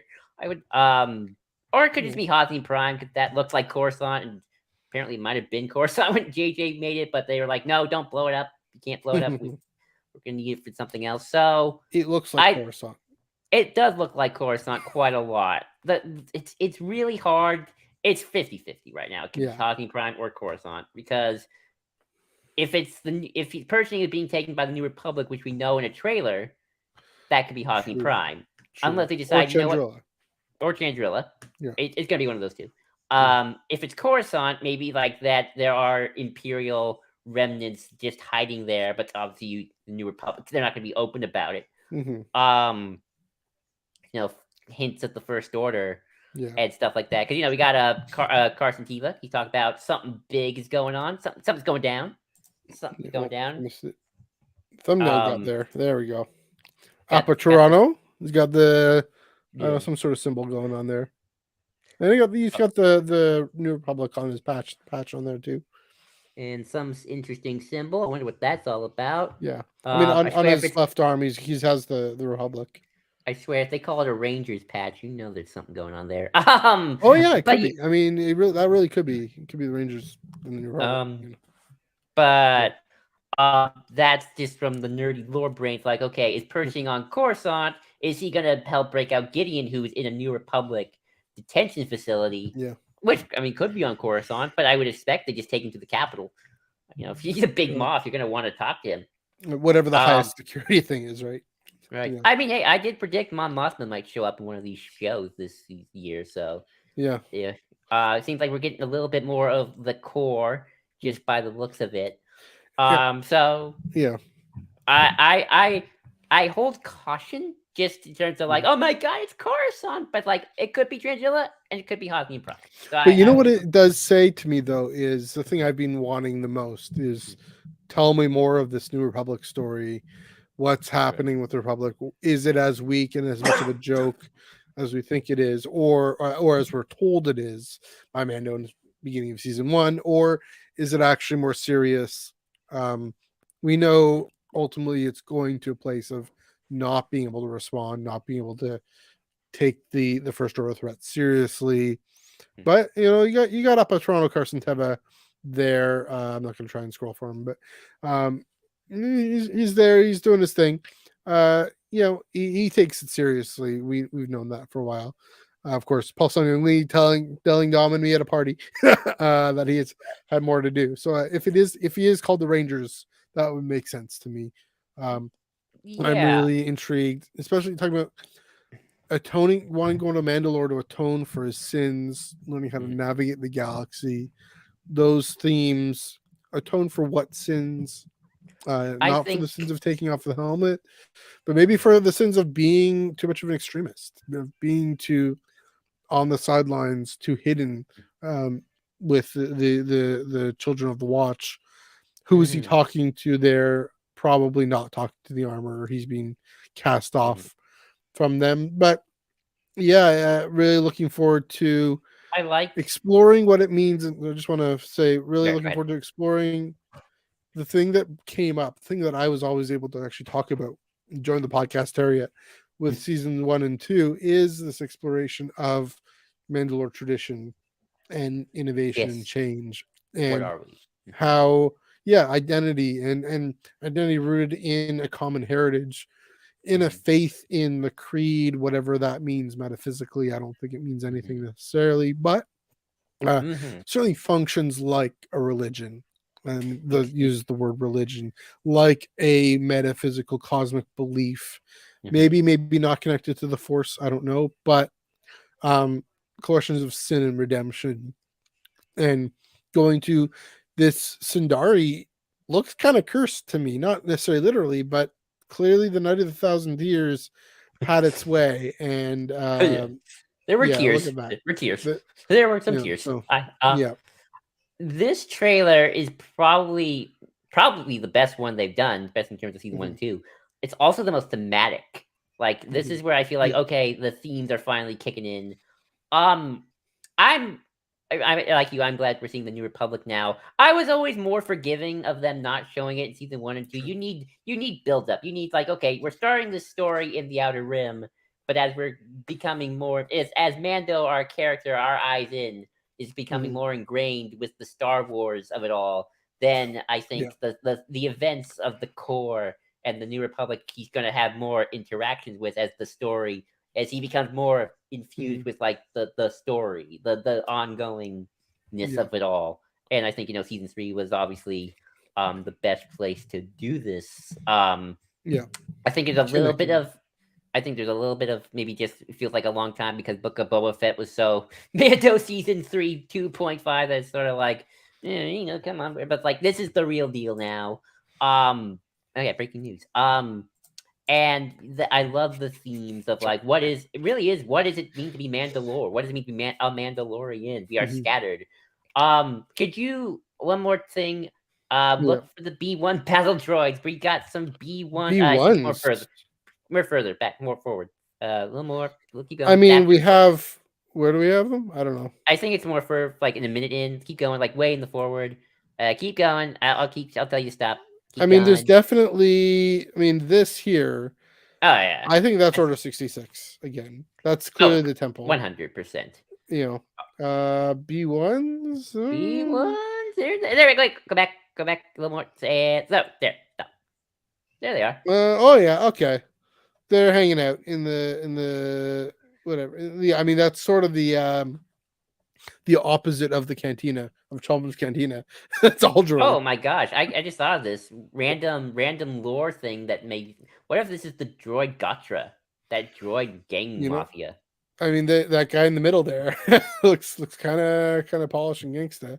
Although that almost looks like R2. Probably not. Can't be R2. We don't want R2. R2 is the true leader of the mafia, droid mafia. We all knew it. I knew it. No, R2 is the true leader of the Rebel Alliance. He's the Chancellor. Those are either real good CGI or good models. I can't tell at the moment. But B1 models. Yeah, that's exciting. That's pretty cool to see them in live action. It was great to see them in animation on Wednesday. Like I was saying, 24 years later, Still coming back. Yeah, in the post Endor era too. Like Yeah, that's cool. Like these are during technically the original trilogy times. Mhm. And then the no Moff Gideon. Sadly, that I'm a little disappointed. But back to pushing probably means Yeah. Gideon's still around the corner. And Any blue guy? Any guy in blue or blue skin? no, I'm gonna be honest. I don't expect Thrawn to show to really step in until the Ahsoka series. I think that's when Yeah, that makes sense. if Yeah. if I like to call it the Mandalorian initiative. If Mando is like passive convergence and Ahsoka's like is passive deceit, then Ahsoka's convergence, and that's when Yeah. like the bigger Maybe bring it all full circle. One last question: how did this trailer make you feel? Oh, I'm excited, man. I mean, I've always been excited for season 3. Mhm. I'm a season 2 defender. I know some people think season 2 is where it kind of dropped off a little bit for some people.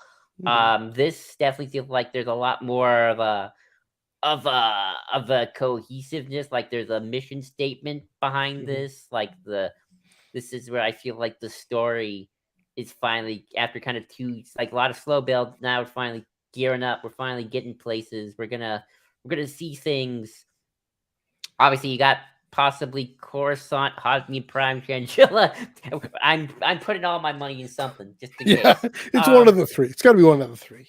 A core world. It's got a core world, a Yes. city planet for sure. Yeah. The New Republic in more of its official capacity Mhm. there.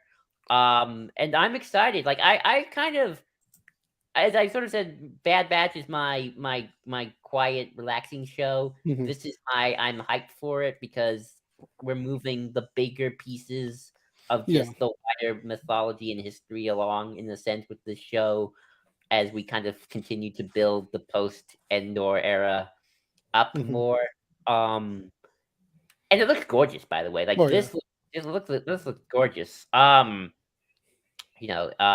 So I'm excited for that. And yeah, Yeah. I'm hyped. I think this one really made me excited, but also like, oh, we might be getting some deeper thoughts here. With like, Yeah. it's not going to be the Grogu Mando adventures, and who knows, maybe in execution it will be. But this trailer, man, it just makes me it sees the wider picture. Like the Mandalorians are time for some big questions to be asked, and I hope they can Yeah. be.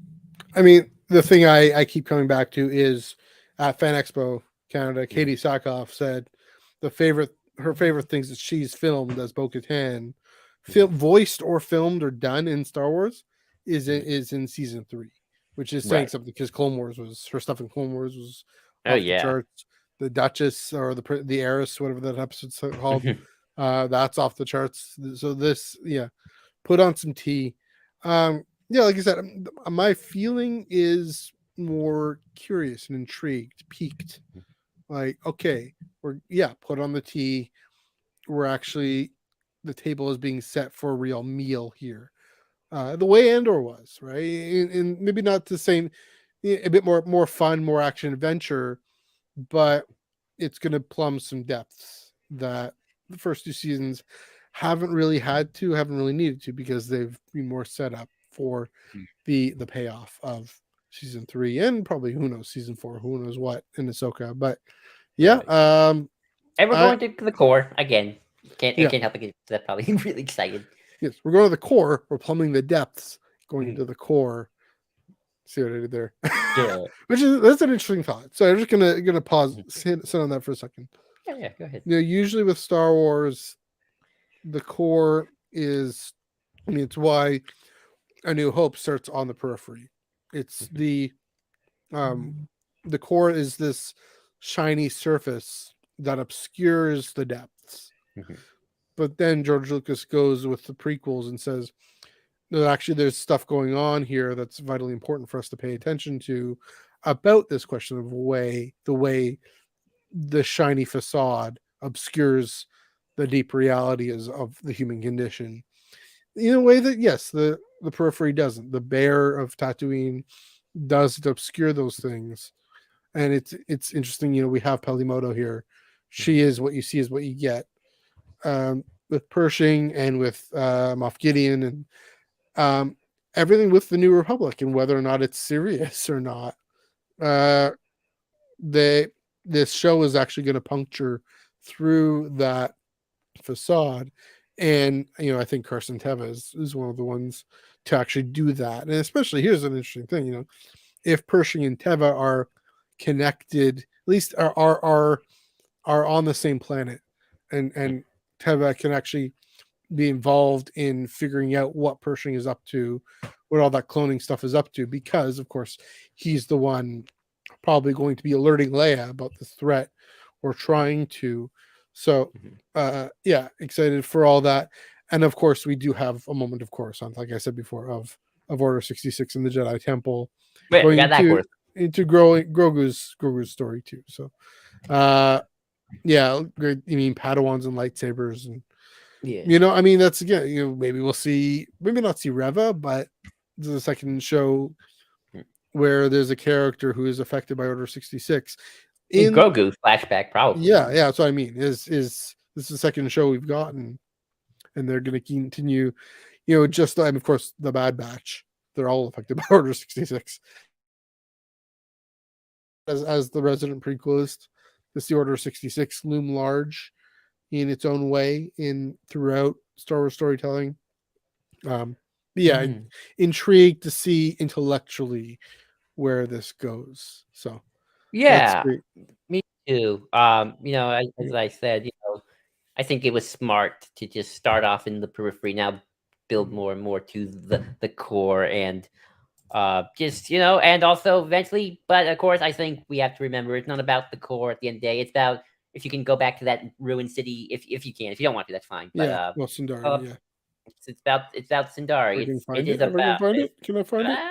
There we go. It's about this. It's about Mandalore. It's about Mandalore at the end of the day, and I think this is where, if I had to guess, this is where we're all going. This is where we're all heading to. This is our grand finale. Unless it's like Battlestar Galactica, to bring up a Katie Sackhoff show, where they go to this Earth that was, and turns out it's there's nothing there anymore. And so that, unless we get something about Tar Vizsla, that'd be awesome too. But I hope so. Who knows? But I'm excited. I'm really excited now. It's like I just hope it's good. I just hope it's fun. It's exciting. You got me nervous, Favreau, with Book of Boba, but it seems like this trailer gives me more confidence of okay, there's gonna be more here than just a rule with respect, and that's it. It's like, okay, there's more going on here. All right. So, I think we're good to say goodbye to that trailer. As awesome as it is, obviously, we're not going to say goodbye. We're going to keep watching it over and over again. But we're hitting the 2-hour mark. I think we're good. I think, honestly, the trailer came just at the right time, because I think we finished up our retrospective.